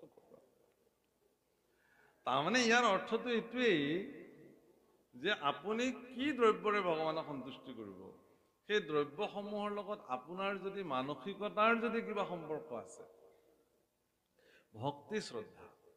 সেইকাৰণে মানে দ্ৰৌপদী যিদিনাখন দেখিলে যে দুৰ্বাসাৰ অভিশাপত আজি সমগ্ৰ পঞ্চপাণ্ডৱ বিনাশ হৈ যাব,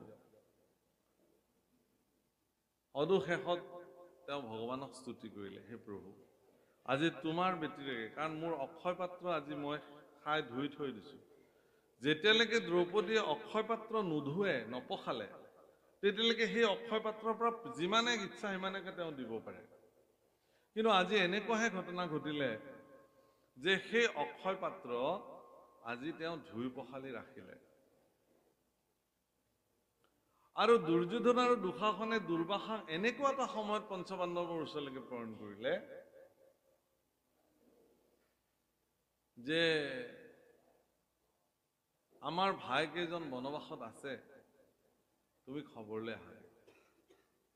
আৰু দুৰ্বাসা আহি কিনে ক'লে যে যুধিষ্ঠিৰক ক'বা আমি আহি আছো স্নান কৰিবলৈ, তে খোৱাৰ প্ৰবন্ধ কৰিব লাগিব। ভগৱান কৃষ্ণ আহি ওলাল, আহি দ্ৰৌপদীক সুধিলে বোলে কি হৈছে তোমাৰ, বোলে মোৰ এনেকুৱা এনেকুৱা, বোলে তোমাৰ কি হৈছে সেইবোৰ মই পিছত শুনিম, মোৰ বুঢ়াত ভোক লাগিছে, আগতে মোক খাবলৈ দিয়া। বোলে প্ৰভু সমস্যা সেইটোৱেই, বোলে মই সেইবোৰ সমস্যা পিছত শুনিম, প্ৰথমতে মোৰ সোধাটো তুমি নিবাৰণ কৰা, নিবৃত্তি। কান্দিব ধৰিলে চৰণত পৰি, যে প্ৰভু মোৰ যি ক্ষমতা, এগৰাকী যজ্ঞত জন্ম হোৱা যাজ্ঞসেনী দ্ৰৌপদীৰ যি ক্ষমতা, প্ৰভুসকল আইসকল, দ্ৰৌপদী যোনি সম্ভৱা নহয়, কোনো মাতৃৰ গৰ্ভত তেওঁৰ জন্ম হোৱা নাই, যজ্ঞৰ কুণ্ডত যাৰ জন্ম হৈছে যাজ্ঞসেনী। গতিকে তেনেকুৱা শক্তিশালী এগৰাকী নাৰী, যি দ্ৰৌপদীৰ কেশত দুৰ্যোধনে ধৰিলে কাৰণে, দুঃশাসনে ধৰিলে কাৰণে গোটেই 100 পুত্ৰ বিনাশ হৈ গ'ল পাণ্ডৱ কৌৰৱ। ইমান শক্তিশালী নাৰী দ্ৰৌপদী।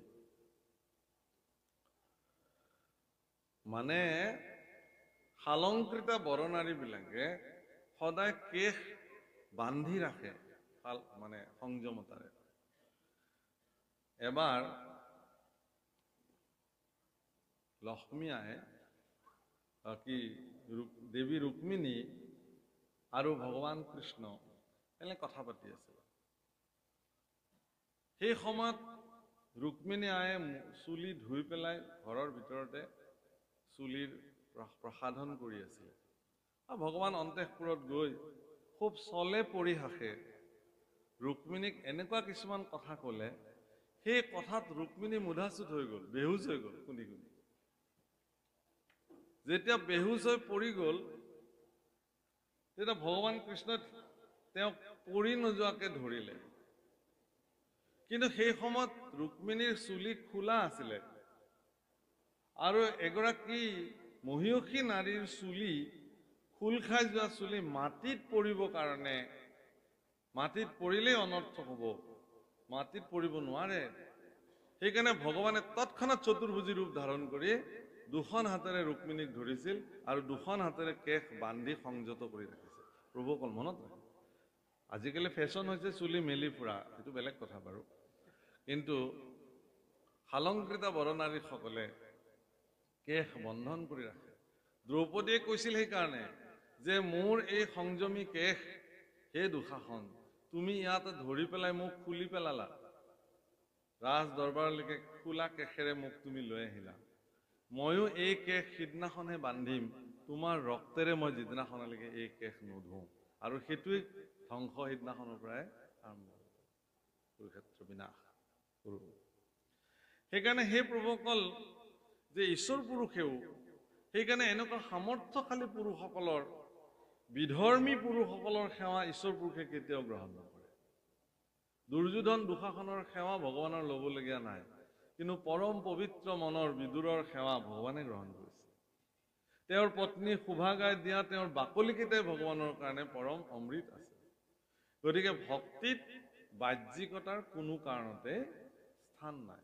ভক্তিত আভ্যন্তৰীণ আপোনাৰ মনৰ স্থিতি কি, সেইকাৰণে আপুনি নিৰ্ণয় কৰিব নোৱাৰে আচলতে কোনজন ভকতে কি সেৱা কৰিছে। আপুনি মই ইয়াক নিৰ্ণয় কৰিব নোৱাৰো, আমাৰ সামৰ্থ্যৰ বাহিৰত। সেইকাৰণে ভক্ত দেখিলেই ভক্তৰ প্ৰতি প্ৰণিপাত জনোৱাটো প্ৰত্যেকগৰাকী ভক্তৰে নিয়ম। যে আপুনি কি কৰিছে কি কৰা নাই সেইটো মোৰ বিচাৰ্য নহয়, কিন্তু আপোনাক মই ভকত বুলিয়ে সেৱা কৰিছো। যদি মোৰ এই সেৱা গ্ৰহণ কৰিব পৰাৰ সামৰ্থ্য আপোনাৰ আছেতো আপুনি গ্ৰহণ কৰিব। যদি গ্ৰহণ কৰিব পৰা সামৰ্থ্য নাই, তেতিয়াহ'লে তাৰ পৰিণাম আপুনি ভোগ কৰিব। হে ৰাম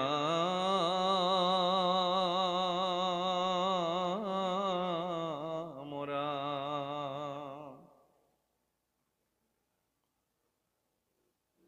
নয়নৰ নিৰধাৰাৱে বৈ শোকত আকুল ভাৱে, কতহু কাকুতি কৰিয়া কান্দন্ত ধৰিয়া কৃষ্ণৰ পাৱে,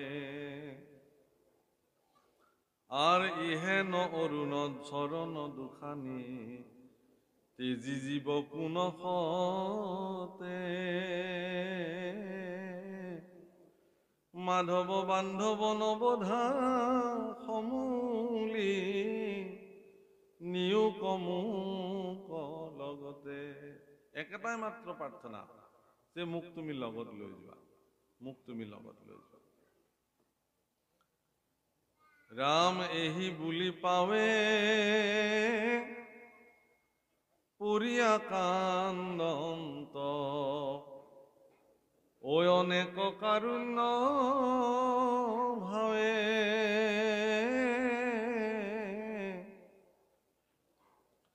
দশ দিশে দুখে দেখন্ত আন্ধাৰ, চেতন নাহি কে গাৱে। অস্থিৰ হৈ গ'ল উদ্ধৱ, ব্যাকুল হৈ গ'ল, ধৈৰ্যহীন হৈ যাবলৈ যেন পৰিস্থিতি। কি হ'ব এতিয়া যদি মোক লগত লৈ নাযায় ভগৱানে? তেওঁ যদি অকলে গুচি যায় তেতিয়াহ'লে মোৰ অৱস্থা কি হ'ব? মই কাক লৈ জীয়াই থাকিম? আজিৰ পৰা মই কাৰ কৰ্ম সাধন কৰিম?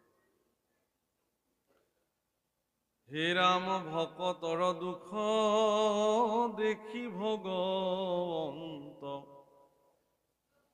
ভৈলন্ত নেত্ৰ সজল,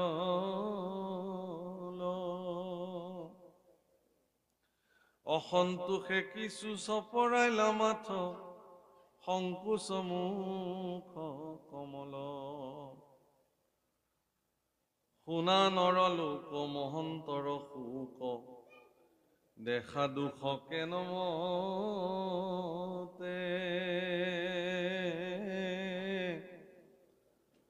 ধন জন যত জীৱন যৌৱন, জানা সবে অশাশ্বত।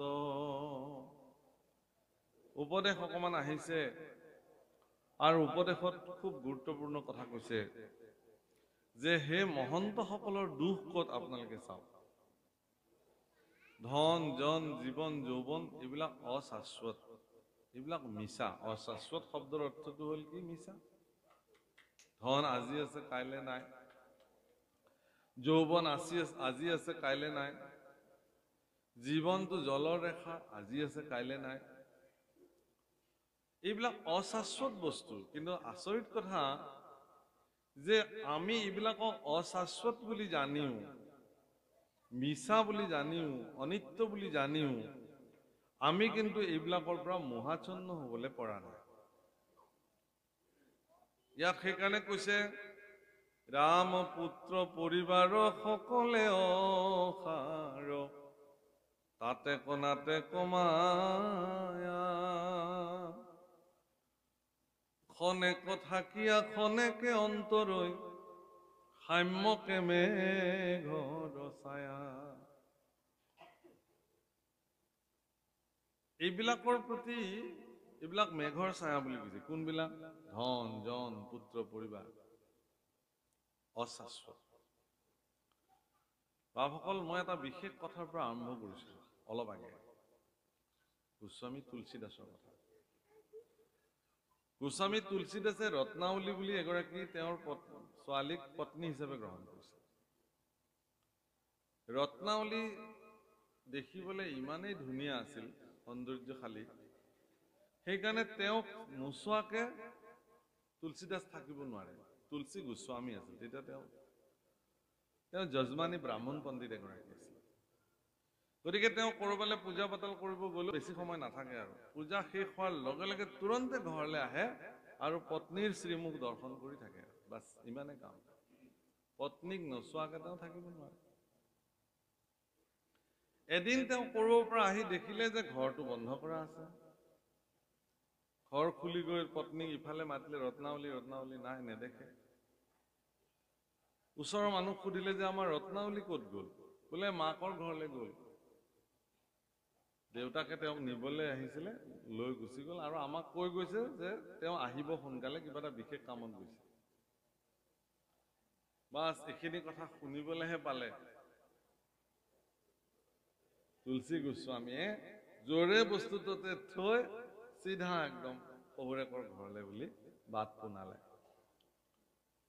বিৰাট প্ৰচণ্ড ৰ'দ, গোটেই দিনটো ৰ'দে ৰ'দে খোজ কাঢ়িছে। অলপ পিছত প্ৰচণ্ড বৰষুণ আহিলে। বৰষুণত তিতি তিতি গতি কিন্তু অৱৰুদ্ধ, গৈয়ে আছে, ৰোৱা নাই। বৰষুণ কাৰণে যে কৰবাত জিৰাব, ৰ'দ কাৰণে যে কৰবাত ছাঁ ল'ব, এনে নাই, গৈ আছে। পত্নীক দেখিব লাগে সোনকালে।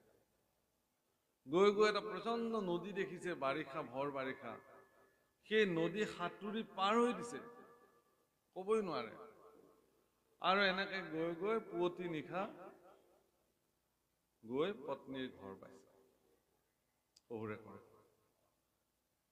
ওখ বেৰ আছিলে, বেৰ পাৰ হৈ গৈ পেলাই দুৱাৰত টোপৰ দিছে। দুৱাৰ খুলি শহুৰেকৰ মানুহ দেখে যে তুলসী গোস্বামী। আৰে জোঁৱাই, কিয় তুমি এনেকে আহিলা? কৈছে ৰত্নাৱলীক নেদেখি মই থাকিব নোৱাৰিলো আৰু মই তেনেকে গুচি আহিলো। চবে দেখিলে শহুৰেকৰ মানুহটো ভালে পায় যে জোঁৱায়েকে তেওঁলোকৰ ছোৱালীজনীক ইমান ভাল পায়। সেইটোতো ভাল লগাই কথা সদায়। কিন্তু ৰত্নাৱলী এটা ডাঙৰ কথা কৈ দিলে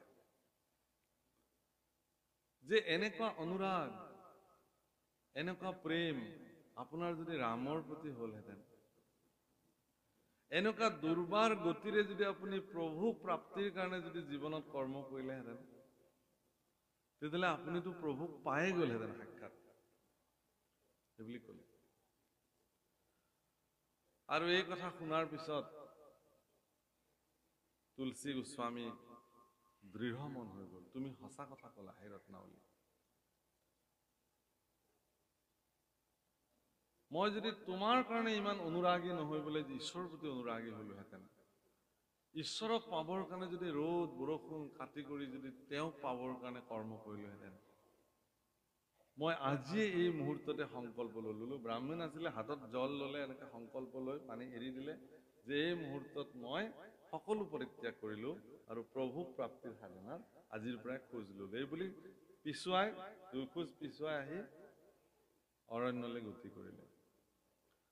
আৰু সেই গোস্বামী তুলসীদাসে যেতিয়া ৰামৰ কথা কৈছিলে, সেই ৰামৰ কথা শুনিবৰ কাৰণে সাক্ষাৎ প্ৰভু ৰাম আৰু লক্ষ্মণ দুটি শিশু বালক হিচাপে সন্মুখত বহি থাকিছিল তেওঁৰ চৰিত্ৰ শুনিবৰ কাৰণে।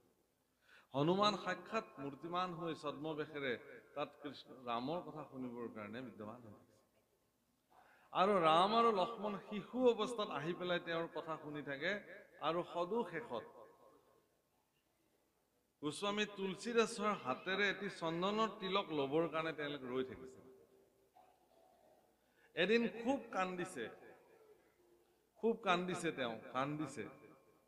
আৰু শিশুৰূপী ৰাম আৰু লক্ষ্মণে গৈ গোস্বামী তুলসীদাসক কৈছে যে হে মহাৰাজ, হে ঋষিবৰ, আমাক এটি তিলক দিয়া, চন্দনৰ তিলক।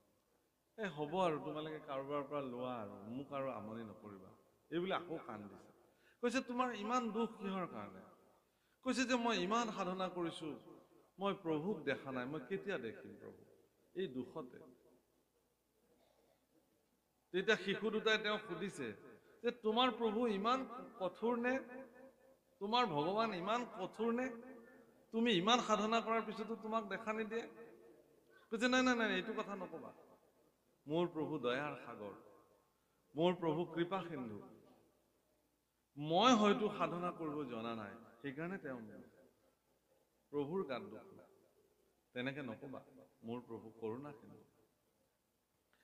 যি কি নহওক প্ৰভুসকল, এই যে ভাগৱতত মহাপুৰুষে এই কথা ক'লে যে পুত্ৰ কন্যা এইবিলাক মেঘৰ ছায়া, সেইবুলি আপোনালোকে এইবিলাকক অনাদৰ কৰিব নেকি? যে আজিতো ভাগৱতত শুনিলো, গতিকে আজিৰ পৰা আৰু সন্তানৰ খবৰ নলওঁ, যি হয় তাকে হ'ব, খালে খাব নাখালে নাই, আমি ঈশ্বৰ সাধনা কৰোঁ। মহাপুৰুষে আপোনালোকক এইটো কথাই সোঁৱৰাইছে যে আপোনালোকৰ সতি সন্ততিক এনেধৰণে সংস্কাৰিত কৰক, আপোনাৰ স্ব উপাৰ্জিত ধন সম্পত্তিক আপুনি এনেধৰণে সংৰক্ষিত কৰক বা এনেধৰণে জগতত প্ৰয়োগ কৰক, যাতে আপুনি ভৱিষ্যতে ক'বলগীয়া নহয় যে মই এনেকুৱা সন্তান জন্ম দিলো যাৰ কাৰণে মই আজি অশান্তিত ভুগিছো। কিন্তু আপোনাৰ সন্তানৰ কৃতকাৰ্যতাই যদি জগতত কল্যাণকাৰী প্ৰভাৱ পেলায়, তেতিয়াহ'লে আপুনি নিজকে সিদিনাখন গৰ্ব অনুভৱ কৰিব যে মোক ভগৱান তুমি যে মোক সন্তান দিছিলা, এই সন্তানৰ কাৰণে মই আজি নিজকে ধন্য মানিছো। অৰ্থাৎ সিদিনাখন সন্তান আপোনাৰ কাৰণে কল্যাণকাৰী হ'ব। যদি আপোনাৰ দ্বাৰা উৎপাদিত সন্তান যদি জগতৰ অকল্যাণকাৰী হয়, দুষ্ট অনাচাৰী হয়, সিদিনাখন কিন্তু সন্তান আপোনাৰ কাৰণে মেঘৰ ছায়া হ'ব, তাতক নাটক মায়া। তেতিয়া আপুনি নিজেই ক'ব যে এইবিলাক এনেই মই জন্ম দিলো জগতত, ইহঁতৰ পৰা একোৱেই কামত নাই। যি কি নহওক প্ৰভুকল, ৰাম কেতিক্ষণে পৰে নৰতনু ইটো, জীৱন জলৰ ৰেখা,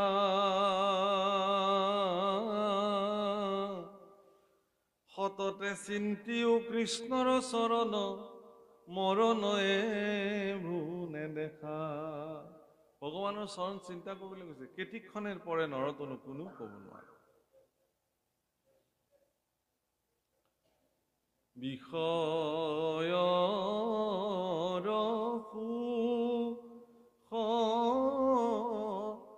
শুকৰ কহু পাইয়াৰে, হৰি পদ সেৱা মানৱী বিনে নাই, নাম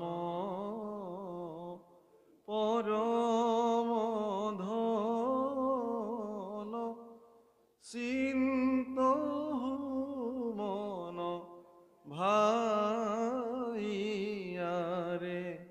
তনু চিন্তামণি বিফল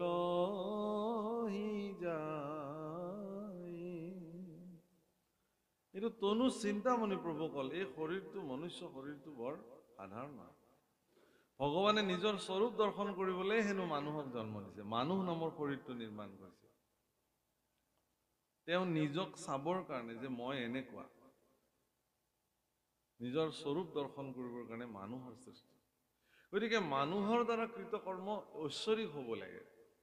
মানুহে অনিশ্বৰযুক্ত কৰ্ম কেতিয়াও মানুহৰ দ্বাৰা সাধন হ'ব নালাগে। যাক মানুহে নৰাধম বুলি ক'ব, পশুতুল্য বুলি তুলনা কৰিব যাতে নোৱাৰে, কাৰণ আপুনি মানুহটো। গতিকে আপোনাৰ পৰা যি চিন্তা প্ৰসূত হ'ব, আপোনাৰ দ্বাৰা যি কৰ্ম সম্পাদিত হ'ব, সেই কৰ্ম ঐশ্বৰিক কৰ্ম হ'ব লাগে। কাৰণ ঈশ্বৰৰ স্বৰূপ আপোনাৰ তাতে ঢালি বাকি দিছেতো, সেইকাৰণে আপোনালোকক অমৃত সন্তান বোলা হৈছে। শৃণ্বন্তু বিশ্ব মনুষ্যম অমৃতস্য পুত্ৰাঃ। মানুহ অমৃতৰ সন্তান। গতিকে অমৃত সন্তান মানুহৰ দ্বাৰা যি কৰ্ম সম্পাদিত হয় সেই কৰ্ম সৰ্বদা কল্যাণকাৰী হ'ব লাগে। আৰু সঁচাকে পৃথিৱীৰ যিমান জীৱ জগতত যিমান বস্তু আছে সকলোৰে কল্যাণ কৰিব পৰা সামৰ্থ্য বুদ্ধিমত্তা মানুহৰ তাতে থাকে। সেইকাৰণে সততে চিন্তিয় কৃষ্ণৰ চৰণ, এই নৰতনু কেতিয়া শেষ হয় কোনেও ক'ব নোৱাৰে। জীৱন দুদিনীয়া। আমিতো গোৱালপৰীয়া মানুহ, আমাৰ গোৱালপৰীয়া ভাষাত আমাৰ লোকসংগীতত খুব ধুনীয়াকে কৈছে, টাকা পয়সা ভিতার বাড়ি জীবন গেলে সব রইবে হে পরি, সঙ্গের সাথী কেউ তোর হবে না, এই ভব নদী কেমনে হইবে পাহাড়, ওই একবার হরি বলো মন বাহারে বার, বেলা ডুবিলে হবে রে অন্ধকার, বেলা ডুবিলে হবে রে রাত্রি, সঙ্গে নাই তোর সঙ্গের সাথী, সঙ্গের সাথী কেউ তোর হবে না, ওই একবার হরি বলো মন রসনা, মানৱ দেহেৰ গৈৰৱ কইৰ না। এটা মাটিৰ ভাণ্ডৰ যেনেকে কোনো নিৰাপত্তা নাই, থংকে পৰিলে ভাঙি চিঙি চুৰমাৰ হৈ যায়। এটা মাটিৰ কলহ যিদিনাখন ভাঙি যায় তাক আৰু পুনঃ গঢ়িব নোৱাৰে, গঢ়িবৰ কাৰণে এটা প্ৰক্ৰিয়া আছে। সি বহুকাল বছৰ আৰু মাটিত বিলীন হৈ হৈ হৈ মাটিত জিন গৈ মাটি হৈ যাব লাগিব, তাৰ পিছতহে তাক আকৌ গঢ়িব পৰা যায়। এই মনুষ্য জীৱনটো এটা পূৰ্ণ ঘট, কিন্তু ই মাটিৰ নিৰ্মিত। ই যদি ভাঙি যায়, খণ্ডিত খণ্ড হৈ যায়, ইয়াক পুনঃ গঢ়াৰ উপায় নাই। সি 84 নৰক যোনি ভ্ৰমি ভ্ৰমি ভ্ৰমি ভ্ৰমি ভ্ৰমি ভ্ৰমি ভ্ৰমি যদি উপজীব্য হয়, তেতিয়াহ'লে পুনৰ এবাৰ আকৌ মনুষ্য জন্ম তেওঁৰ জীৱনত প্ৰাপ্তি হ'বও পাৰে নহ'বও পাৰে। সেইকাৰণে মনুষ্য জীৱনক কি বুলি কৈছে, দুৰ্লভ মনুষ্য জন্ম, সেনথৰে নপায় বা পুনু। আকৌ ইমান সোনকালে ইয়াক পাব বুলি আপুনি আশা নকৰাই ভাল। পাইছে কাৰণে মনুষ্য জীৱনৰ সাৰ্থক কৰ্ম আপুনি আপোনাৰ জীৱনত সাধন কৰি যাবই লাগিব। বেলা ডুবিলে হবেৰে ৰাত্ৰি। বেলা ডুবিলে মানে আপোনাৰ জীৱনৰ সূৰ্য যিদিনাখন অস্ত যাব, সৰু ল'ৰা ছোৱালীবিলাক জন্ম পোৱাৰ লগে লগে সেয়া উদিত সূৰ্য, যৌৱন প্ৰাপ্ত যেতিয়া হয় সি দুপৰীয়াৰ প্ৰখৰ সূৰ্য, আৰু লাহে লাহে লাহে লাহে যেতিয়া ভটিয়লি গীত গাবলৈ আৰম্ভ কৰে, জীৱন ভটিয়ায়, অনিচ্ছা, হেলা, ভাগৰ, বিষ, যন্ত্ৰণা এইবিলাকে এটা এটাকে আগুৰি ধৰে। কিবা কৰিব মন থাকিলেও এলাহ ভাগৰ এইবিলাকে তেওঁক নিৰাশ কৰি তোলে।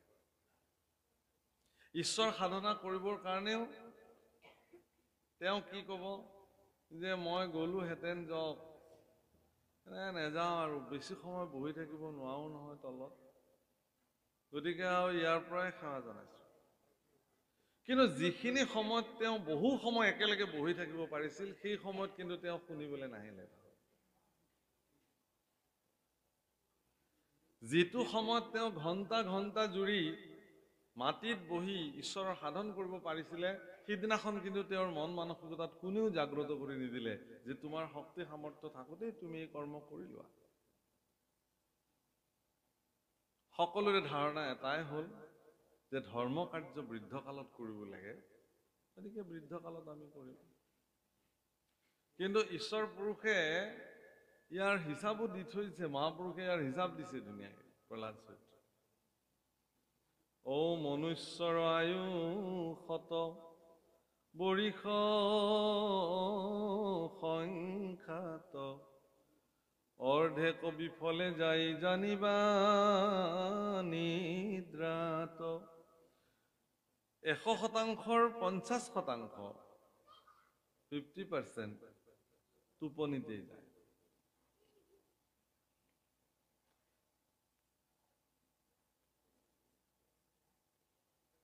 ৰাম বিংশতি বৰিষ আউৰ যাই উমলন্তে আউৰ 10 বৰিষ ধনকৈ উপাৰ্জন্তে 20% 100% আয়ুসৰাজিৰ 20% কেৱল উমলোতেই যায়, কোনো কামত নাহিল, সেইকেইটা এনেই গ'ল। অৰ্থাৎ ক'বলৈ গ'লে এতিয়ালৈকে 70%, 100%ৰ 70% হিচাপতকে বাহিৰত গুচি গ'ল, এনেই গ'ল। থাকিল কিমান? 30%। তাৰো হিচাপ দিছে চাব।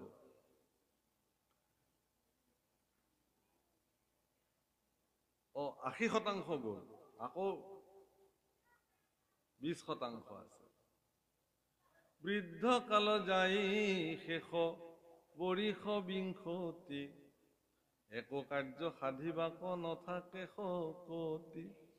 20% বৃদ্ধ কালত যায় আৰু সেই বৃদ্ধকাল সময় কোনো এটা কাম সঠিকভাৱে কৰাৰ তেওঁৰ কোনো ধৰণৰ মানসিকতা আৰু নাথাকে। ঈশ্বৰ সেৱাৰ সাধন কেতিয়া কৰিব আপুনি? ধৰিও কুমাৰকালে ভাগৱত ধৰ্ম।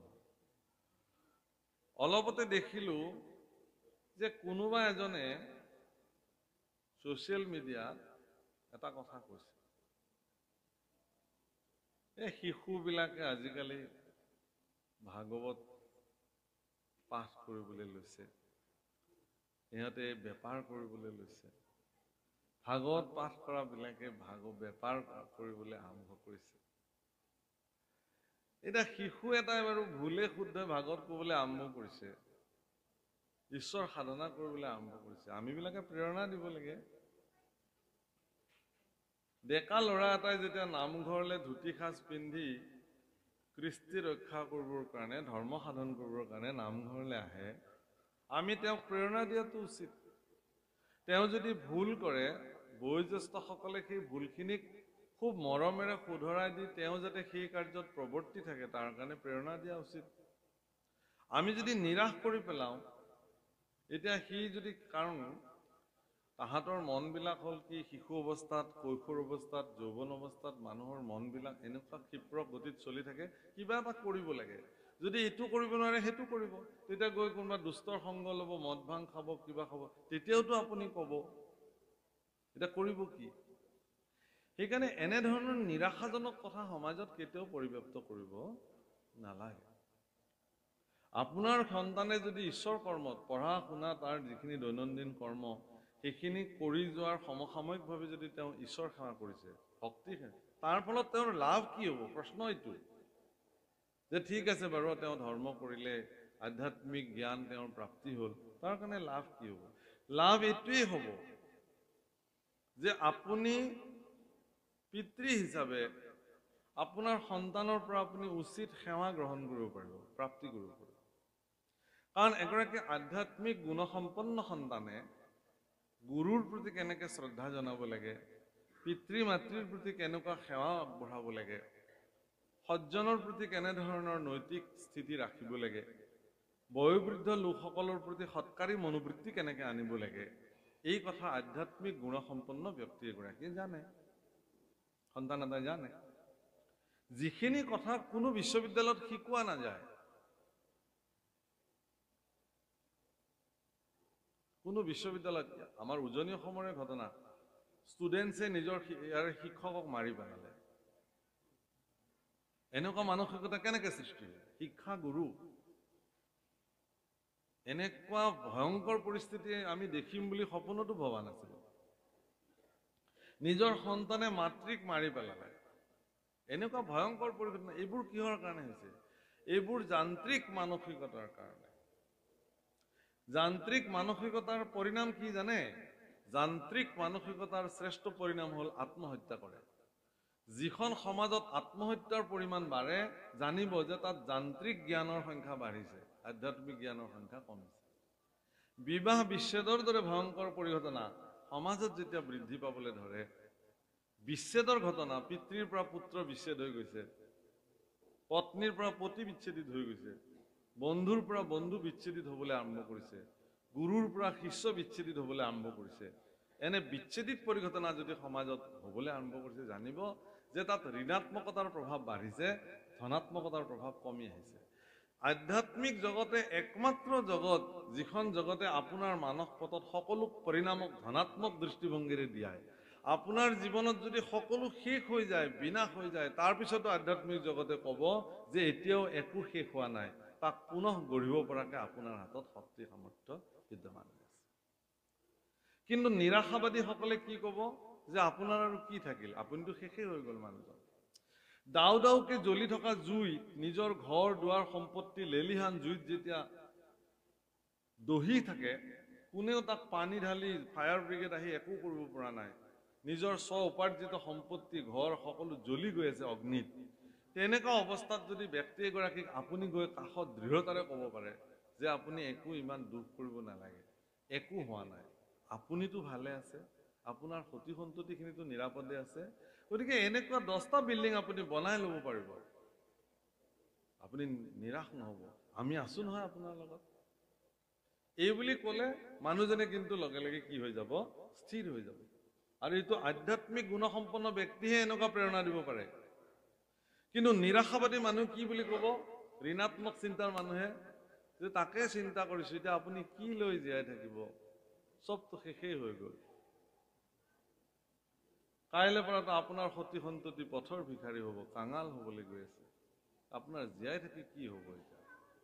যদি এইটো কথা কয়, আপুনি চাব যে দাও দাওকৈ জ্বলি থকা জুইকুৰাত তেওঁ জাপ মাৰি দিয়াটো একো ঠেক নাই, হয়তো মোৰনো কি থাকে। গতিকে আপোনাৰ বাক্য আৰু বচন নিৰ্ণয় হয় আপোনাৰ মস্তিষ্কত স্থিতি লৈ থকা আধ্যাত্মিক চিন্তা চেতনাৰ ওপৰত। সেইকাৰণে এগৰাকী ব্যক্তিক, ধাৰ্মিক ব্যক্তিক, ঈশ্বৰৰ প্ৰতি সদ্ভাৱনা, গুৰুৰ প্ৰতি শ্ৰদ্ধা থকা ব্যক্তিৰ আটাইতকৈ শ্ৰেষ্ঠ সম্পত্তি হ'ল তেওঁ নিজেও তৰিব পাৰে, আনকো তৰাই ৰাখিব পাৰে। সেইকাৰণে ভাগৱত শাস্ত্ৰ আৰম্ভ হ'ল মৰিলোৰ পৰা আৰু শেষ হৈছে তৰিলোৰ। মহাৰাজ পৰীক্ষিতে মইতো মৰিলো, 7 দিনৰ ভিতৰত মোক তক্ষকে মাৰি পেলাব খাই।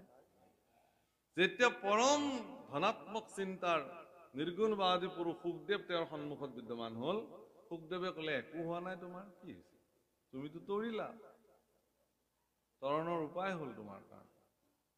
আৰু সেইকাৰণে সদুশেষত ভাগৱতৰ সামৰণিত সুখদেৱৰ ওচৰত দণ্ডৱত প্ৰণিপাত কৰি পৰীক্ষিতে কৈছে যে হে গুৰুদেৱ, মই তৰিলো। তৰণৰ উপায় আধ্যাত্মিক জগতে প্ৰদান কৰিছে প্ৰভুসকল। নিৰাশাবাদী হৈ লাভ নাই। আৰু ঋণাত্মকতা জীৱনৰ পৰা বাদ দিব লাগে। সকলো কথাতে ঋণাত্মক দেখা লোকসকলৰ পৰা সংগ পৰিত্যাগ কৰিব লাগে। সি আপোনাক কেতিয়াবা বিপদত পেলাই দিব। কেতিয়াবা আপুনি যদি কিবা কাম কৰিবলৈ সিদ্ধান্ত লয়, যদি কেনেবাকে আপোনাৰ বন্ধুৰ তালিকাত যদি কোনোবা তেনেকুৱা নিৰাশাবাদী ঋণাত্মক চিন্তাধাৰাৰ যদি বন্ধু আছে, আৰু তেওঁ যদি কেনেবাকে গম পায় যে আপুনি এটা শুভ কাৰ্য সম্পাদন কৰিবলৈ লৈছে, তেওঁ একেষাৰে আপোনাক ক'ব, এইবিলাক কাম নাই, তুমি মিছাতে এইবোৰ ফচিবলৈ গৈ আছা। তেওঁ নকৰিবও পাৰে। কিন্তু যদি এগৰাকী পজিটিভ চিন্তাৰ, ধনাত্মক চিন্তাৰ যদি বন্ধু আপোনাৰ যদি আছে, তেওঁ ক'ব যে খুব ভাল, আমি আছো, আগবাঢ়ক, কৰিব লাগে। কৰ্ম আৰম্ভ কৰিলেহে তাৰ শেষ হ'ব, ভাল কাম সদায় কৰিব লাগে। সেইকাৰণে সেই প্ৰভুসকল, এইবোৰ নাটেক মায়া হয়, কিন্তু এই নাটেক মায়া সিদিনা হ'ব যিদিনা আপুনি উচিত সংস্কাৰৰ জৰিয়তে তাক সুসংগবদ্ধ কৰিব নোৱাৰে। সন্তান আপোনাক ভগৱানে প্ৰদান কৰিছে, আপুনি সন্তানৰ পিতৃ হৈছে, সেইখিনি শেষ নহয়। সেই সন্তানক এগৰাকী জগতৰ কল্যাণকাৰী সত্তা হিচাপে প্ৰস্তুত কৰি তোলাটো আপোনাৰ কিন্তু পবিত্ৰ কৰ্তব্য। আৰু যদি আপুনি সেইমতে কৰিছে, তেতিয়াহ'লে আপুনি সফল হৈ গ'ল আপোনাৰ জীৱন। বহু পিতৃ মাতৃক দেখা যায় যে বহু ধন সম্পত্তি থকাৰ পিছতো একমাত্ৰ দুৰাচাৰী সন্তান জন্ম হ'ল কাৰণে তেওঁৰ জীৱনত শান্তি নাই। আৰু তেওঁতো নিজৰ শান্তি নাই, তেওঁ আনকো অশান্তি কৰি ফুৰে। কাৰণ তেওঁৰ সতি সন্ততিৰ দুৰ্ব্যৱহাৰ তেওঁ গোটেই জীৱনত তেওঁ সেইবিলাক ভোগ কৰি থাকে, আৰু সেই ভোগ তেওঁ অকলে সহিব নোৱাৰি আনকো দি থাকে। এনেকুৱা ঘটনাও দেখাও। সেইকাৰণে সেই অৰ্থতে মহাপুৰুষে ইয়াক তাতেক নাটেক মায়া বুলি কৈছে। গতিকে সততে চিন্তিয় কৃষ্ণৰ চৰণ মৰণ এভো নেদেখা। গতিকে কৃষ্ণৰ চৰণ চিন্তা কৰে, কাৰণ ই জগতৰ শ্ৰেষ্ঠ কৰ্ম। মহাপুৰুষ মাধৱদেৱে লিখিলে নামঘোষা, মানে প্ৰভুসকল মহাপুৰুষ মাধৱদেৱে নামঘোষাত এটা বস্তু লিখিছে, ভজহু গোবিন্দ মূঢ় স্মৰহু গোবিন্দ মূঢ় অন্তকালে গোবিন্দেহে ৰাখিবন্ত নৰাখিব দুক্ৰিয় কৰণে। এইটো নামঘোষাৰ শ্লোক। মই দেখিলো যে অসমৰ বিভিন্ন পণ্ডিতে ইয়াৰ ব্যাখ্যা কৰিছে, কিন্তু এই ব্যাখ্যাত দেখা যায় যে দুক্ৰিয়কৰণ শব্দটো তেওঁলোকে ব্যাখ্যা কৰিছে কি, যে কোনো দ্বিতীয় ব্যৱস্থাৰ দ্বাৰা আপুনি মুক্তি পাব নোৱাৰে। এই কথা মাধৱদেৱে সিদ্ধান্ত দিব বুলি মোৰ মনে নধৰে। কি মাৰ্গেৰে কোন মুক্তি হৈছে এই কথা কোনেও আজিলৈকে ক'ব পৰা নাই। কিন্তু আপুনি কৰ্মকাণ্ডৰে মুক্তি লাভ কৰিছে নে, জ্ঞান কাণ্ডৰে মুক্তি লাভ কৰিছে নে, ভক্তি কাণ্ডৰে মুক্তি লাভ কৰিছে, ইয়াৰ সিদ্ধান্ত কোনেও দিব নোৱাৰে। এইটো ঈশ্বৰে জানে কোন কেনেকে মুক্ত হৈ আহিলে। আমি যিবিলাক ব্যক্তিয়ে একদম শৰণত ধৰি ললো, বিলীন হৈ আছো, আমাৰ যিবিলাক মুৰব্বী বা প্ৰকাণ্ড বিদ্যুৎ ভক্ত পণ্ডিতসকল ইতিমধ্যে আমাক এৰি থৈ জগতলৈ গুচি গৈছে, তেওঁলোক এতিয়া বৈকুণ্ঠতে আছে নে নৰকতে আছে, তাৰ হিচাপ কাৰ হাতত আছে? এতিয়া লিষ্টখন কাৰ হাতত আছে? কোনেও দিব নোৱাৰে। মই এটা উদাহৰণ দিওঁ। এজন সন্ত পুৰুষে এদিন কৰবালৈ গৈ আছিল, যাওঁতে এখন অৰণ্যৰ মাজেৰে যাব লাগে। সেই অৰণ্যৰ মাজেৰে যাব লাগে কাৰণে গাঁৱৰ মানুহবিলাকে ক'লে যে হে সন্ত পুৰুষ, আপুনি এই অৰণ্যখনৰ মাজেৰে যাব নালাগে। কিয়? বোলে এই অৰণ্যখনত এজন দস্যু আছে ভিতৰত, তেওঁ মানুহ মাৰে কাটে, সেইটোৱে কাম। দিনত যাব, অলপ ইফালেৰে ঘূৰি যাব। কৈছে যে মইতো যাব লাগে, মোৰতো কাম আছে খুব জৰুৰী। যি হয় হ'ব আৰু। তেওঁ বেলাই পোহৰে পাৰ হ'ব পাৰিব, কিন্তু অৰণ্যখন বহুত দীঘলীয়া আছিল কাৰণে সন্ধিয়া লাগি গ'ল। সন্ধিয়া আৰু অৰণ্যত খোজ কাঢ়িব নোৱাৰে, পদে পদে ভয়, জীৱ জন্তুৰ ভয়। তেতিয়া তেওঁ কি কৰিলে, সিদ্ধান্ত ললে যে মই এতিয়া অৰণ্যৰ মাজত সোমালো, উভতি যাবও নোৱাৰো, আৰু বাঘ ভালুকে দেখিলেতো মোক খাই পেলাব, তাতকে মই এই দুষ্টজনৰ ঘৰতে এক ৰাতি থাকো। কাৰণ বাঘ সিংহক মই হাতযোৰ মোক নাখাব বুলি ক'লেতো নুশুনিব, কিন্তু দুষ্টজনৰ যদি মই ভৰিত ধৰো যে মোক জীয়াই ৰাখা, নামাৰিবা, মোৰ কি আছে লৈ লোৱা তুমি, এই বুলি ক'লেতো কিজানি মানিব, এইটো মানুহে হয়তো দুষ্ট হলেও। এই বুলি দুষ্টজনৰ ঘৰলৈ বীৰ দৰ্পে তেওঁ গৈ থাকিলে। দুষ্টজনে বাহিৰত দেখিছে যে বাহ, এইজন কোন? মোৰ নাম শুনিলে মানুহ ভয়ত পলাই পত্ৰং দিয়ে, এইজনে ইমান নিৰ্ভীকভাৱে মোৰ ওচৰলৈ আহি আছে, এই মানুহ নহয়, এইজন মানুহ হবই নোৱাৰে, এইজন কোনোবা দেৱপুৰুষ, ঈশ্বৰ পুৰুষ, শক্তিবান পুৰুষ, মোতকেও শক্তিবান হ'ব লাগিব। এই কথা ভাবি সেই দুষ্টজনে আগবাঢ়ি আহি পেলাই তেওঁক প্ৰণাম জনালে। প্ৰণাম সেই সন্তজন, কি উদ্দেশ্যে আপুনি মোৰ ওচৰলৈ আহিলে? বোলে একো উদ্দেশ্য নাই, মই নিশাটো তোমাৰ ঘৰত কটাব খুজিছো, মই অমুকলৈ যাম, অৰণ্যত মোক বাঘ সিংহৰ কাৰণে নিৰাপত্তা নাই, তোমাৰ ওচৰলৈ আহিছো। দুষ্টই ভাবিলে এই মোক পৰীক্ষা কৰিবলৈ আহিছে, আৰু বা কি কৰে। খুব সেৱা কৰিলে একদম মনে প্ৰাণে। এই আপুনি চিন্তাই কৰিব নালাগে, একদম মই গোটেই ৰাতি প্ৰহৰা দিম আপোনাৰ কাৰণে, মোৰ বহুত বাহুবল আছে, পৰাক্ৰম আছে, নিশ্চিন্তে আপুনি থাকক। এই বুলি সেই সন্তজনৰ তেওঁ এনেকুৱা শুশ্ৰূষা কৰিলে হিচাপ নাই। নিজে সুন্দৰ সুস্বাদু অন্ন ৰান্ধিছে, তেওঁ আগত দিছে, জলপান দিছে, চব দিছে, আৰু দি মেলি সুন্দৰ বিচনা কৰি দিছে, খুৱাই ৰাখিছে, গোটেই বিনিদ্ৰ ৰজনীৰে গোটেই ৰাতি প্ৰহৰা দিছে, আৰু খুব সোনকালে তেওঁ উঠিছে, উঠি স্নান আদি কৰি তেওঁ নাম লৈছে। তাৰপিছত কৈছে আপুনি যাবৰ হ'ল বোলে, যাবৰ হ'ল। এই বোলে একদম অৰণ্যখন আগুৱাই দি থৈ, নিৰাপদ জেগাত এৰি দি থৈ তেওঁ আকৌ পুনৰ ঘৰলৈ আহিছে। যথা সময়ত সন্তজনৰো মৃত্যু হ'ল আৰু দুষ্টজনৰো মৃত্যু হ'ল। স্বৰ্গত আহি যেতিয়া ধৰ্মৰাজ যমৰ সন্মুখত বিচাৰ আৰম্ভ হ'ল দুজনৰে, চিত্ৰগুপ্তই ক'লে যে এওঁৰ জীৱনত কেৱল পাপ আৰু পাপ, নৰহত্যাৰ পাপ, কিন্তু এওঁ জীৱনত এদিন সন্ত এজনৰ এনেকুৱা শুশ্ৰূষা কৰিলে, সাধু পুৰুষ এজনক এনেকুৱাকে শুশ্ৰূষা কৰিলে, যাৰ পৰিণামস্বৰূপত তেওঁ এটা দিন স্বৰ্গ সুখ লাভ কৰিব পাৰে। সেইটো বিধান। আৰু বাকী সময় তেওঁ নৰকত থাকিব। একদম ইন্দ্ৰস্থানত বহি পেলাই স্বৰ্গ সুখ প্ৰাপ্ত কৰিব, এইটো তেওঁৰ প্ৰাপ্তি। আৰু সন্তজনক ক'লে কি যে তেওঁৰ জীৱনত কেৱল পুণ্য আৰু পুণ্য, কেৱল পুণ্য কৰ্ম কৰিছে, কিন্তু এদিন তেওঁ দুষ্টৰ সংগত থাকি দুষ্টৰ হাতে এসাঁজ খায়, দুষ্ট লোকৰ উপাৰ্জিত অন্ন খোৱাৰ কাৰণে তেওঁ এদিনৰ কাৰণে নৰক ভুগিব লাগিব, বাকী স্বৰ্গত থাকিব, সুখত থাকিব। এতিয়া আপোনালোকে সিদ্ধান্ত লওক দুজনে কি কৰিব। দুষ্টজনে ক'লে যে মইতো গোটেই নৰকতেই থাকিব লাগিব গোটেই জীৱন, এদিনহে স্বৰ্গ সুখ, প্ৰথমতে মই স্বৰ্গ সুখটোকে লৈ চাব খুজিছো, তাৰপিছত আৰু যি হয় হ'ব। তেওঁক এদিনৰ কাৰণে ইন্দ্ৰাদিৰ ক্ষমতা সম্পন্ন স্বৰ্গ সুখ প্ৰদান কৰে। এই যে এদিন তেওঁ ইন্দ্ৰৰ সম শক্তিবানেৰে স্বৰ্গ সুখ প্ৰাপ্তি কৰিলে, সিদিনাখনে তেওঁ কি কৰিলে, অনেক ধন সম্পত্তি দান কৰিলে, যজ্ঞ কৰিলে, পূজা কৰিলে, ভগৱানৰ সাধনা কৰিলে, সন্ত দেৱৰ্ষি মহৰ্ষি বিলাকক আমন্ত্ৰণ কৰি আদি তেওঁলোকক অধিক অধিক শুশ্ৰূষা কৰিলে এদিনত। কৰাৰ ফলত তেওঁৰ ইমান পুণ্য বাঢ়িলে যে এই যে তেওঁৰ নৰক ভঞ্জন কৰিব লগা আছিল সেইবিলাক চব নাইকিয়া হ'ল। আৰু সন্তজনে ক'লে কি যে মইতো গোটেই জীৱন স্বৰ্গ সুখতে অতিবাহিত কৰিব লাগিব, এই এটা দিন নৰক, গতিকে সেইটো দিন মই প্ৰথম ভোগ কৰি লওঁ, তাৰপিছত বাকী।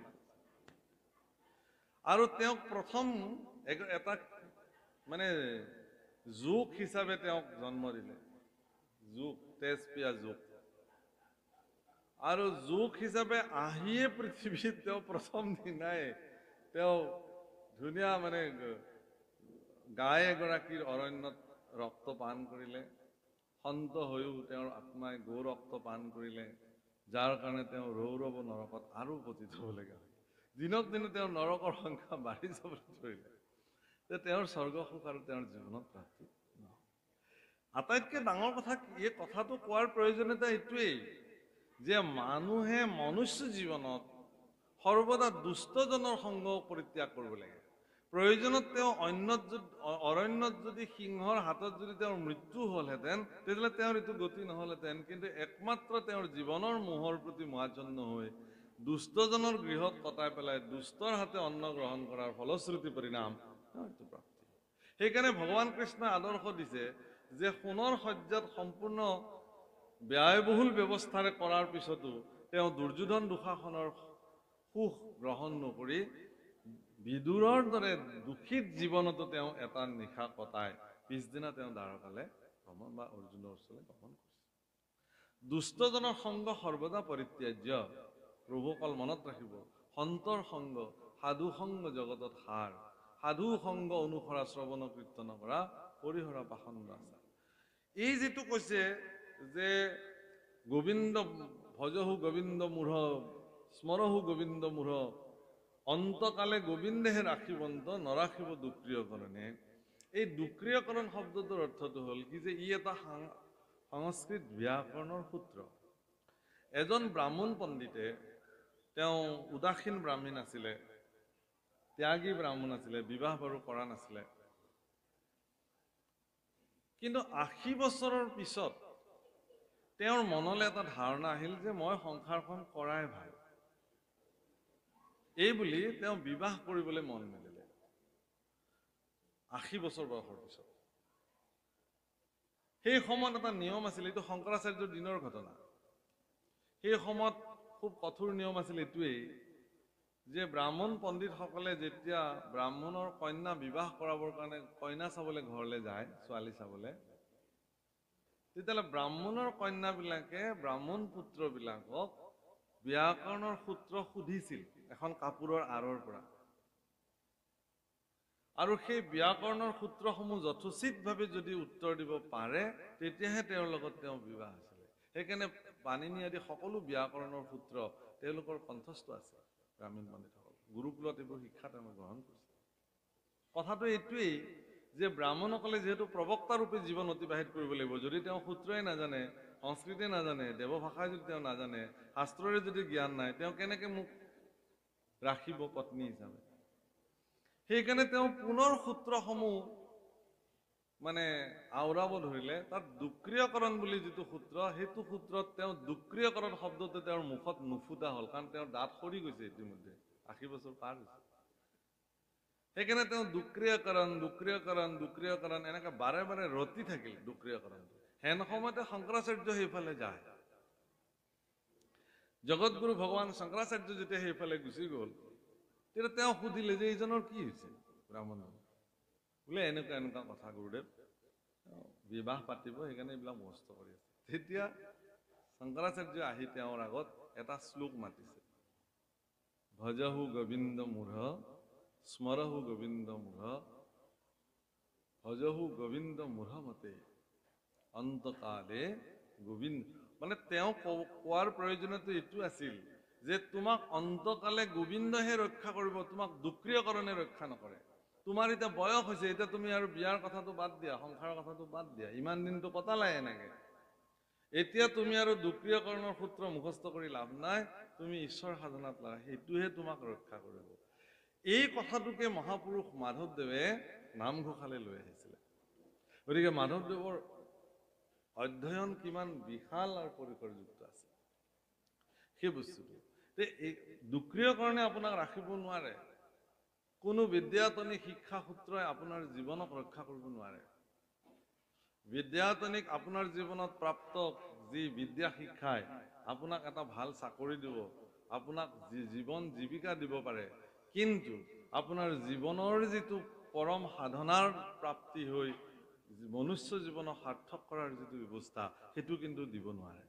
সেইটো আধ্যাত্মিক বিশ্ববিদ্যালয়হে দিব। আধ্যাত্মিক বিশ্ববিদ্যালয় বেলেগ নহয়, স্বয়ং ভাগৱত। কাৰণ এই ভাগৱতক উদ্ধৱৰ আগত উদ্ধৱে সুধিছিল ভগৱান কৃষ্ণক, কাৰণ আজি আৰু আমি সেই পৰ্যায়লৈ যাবই নোৱাৰিম, আমি সামৰিব লাগিব। তেওঁ কৈছে যে হে প্ৰভু, তুমি থাকোঁতেই এই জগতত ইমান আহুকা, তুমি এতিয়া বৈকুণ্ঠ প্ৰয়াণ কৰিবলৈ লৈছা, ইয়াৰ পিছত পৃথিৱীক কোনে ৰক্ষা কৰিব মানুহক? তেতিয়া প্ৰবিষ্টায়ম ভাগৱতম অৰ্ণৱে, ভাগৱতৰ সাগৰত ভগৱান প্ৰবিষ্ট হৈছিলে, সোমাইছিলে। সেইকাৰণে কৈছে তেনায়ং বাংময় মূৰ্তি প্ৰত্যক্ষ বৰ্ততে হৰে সেৱনাত শ্ৰৱণাত পাঠত দৰ্শনাত পাপনাশিনী।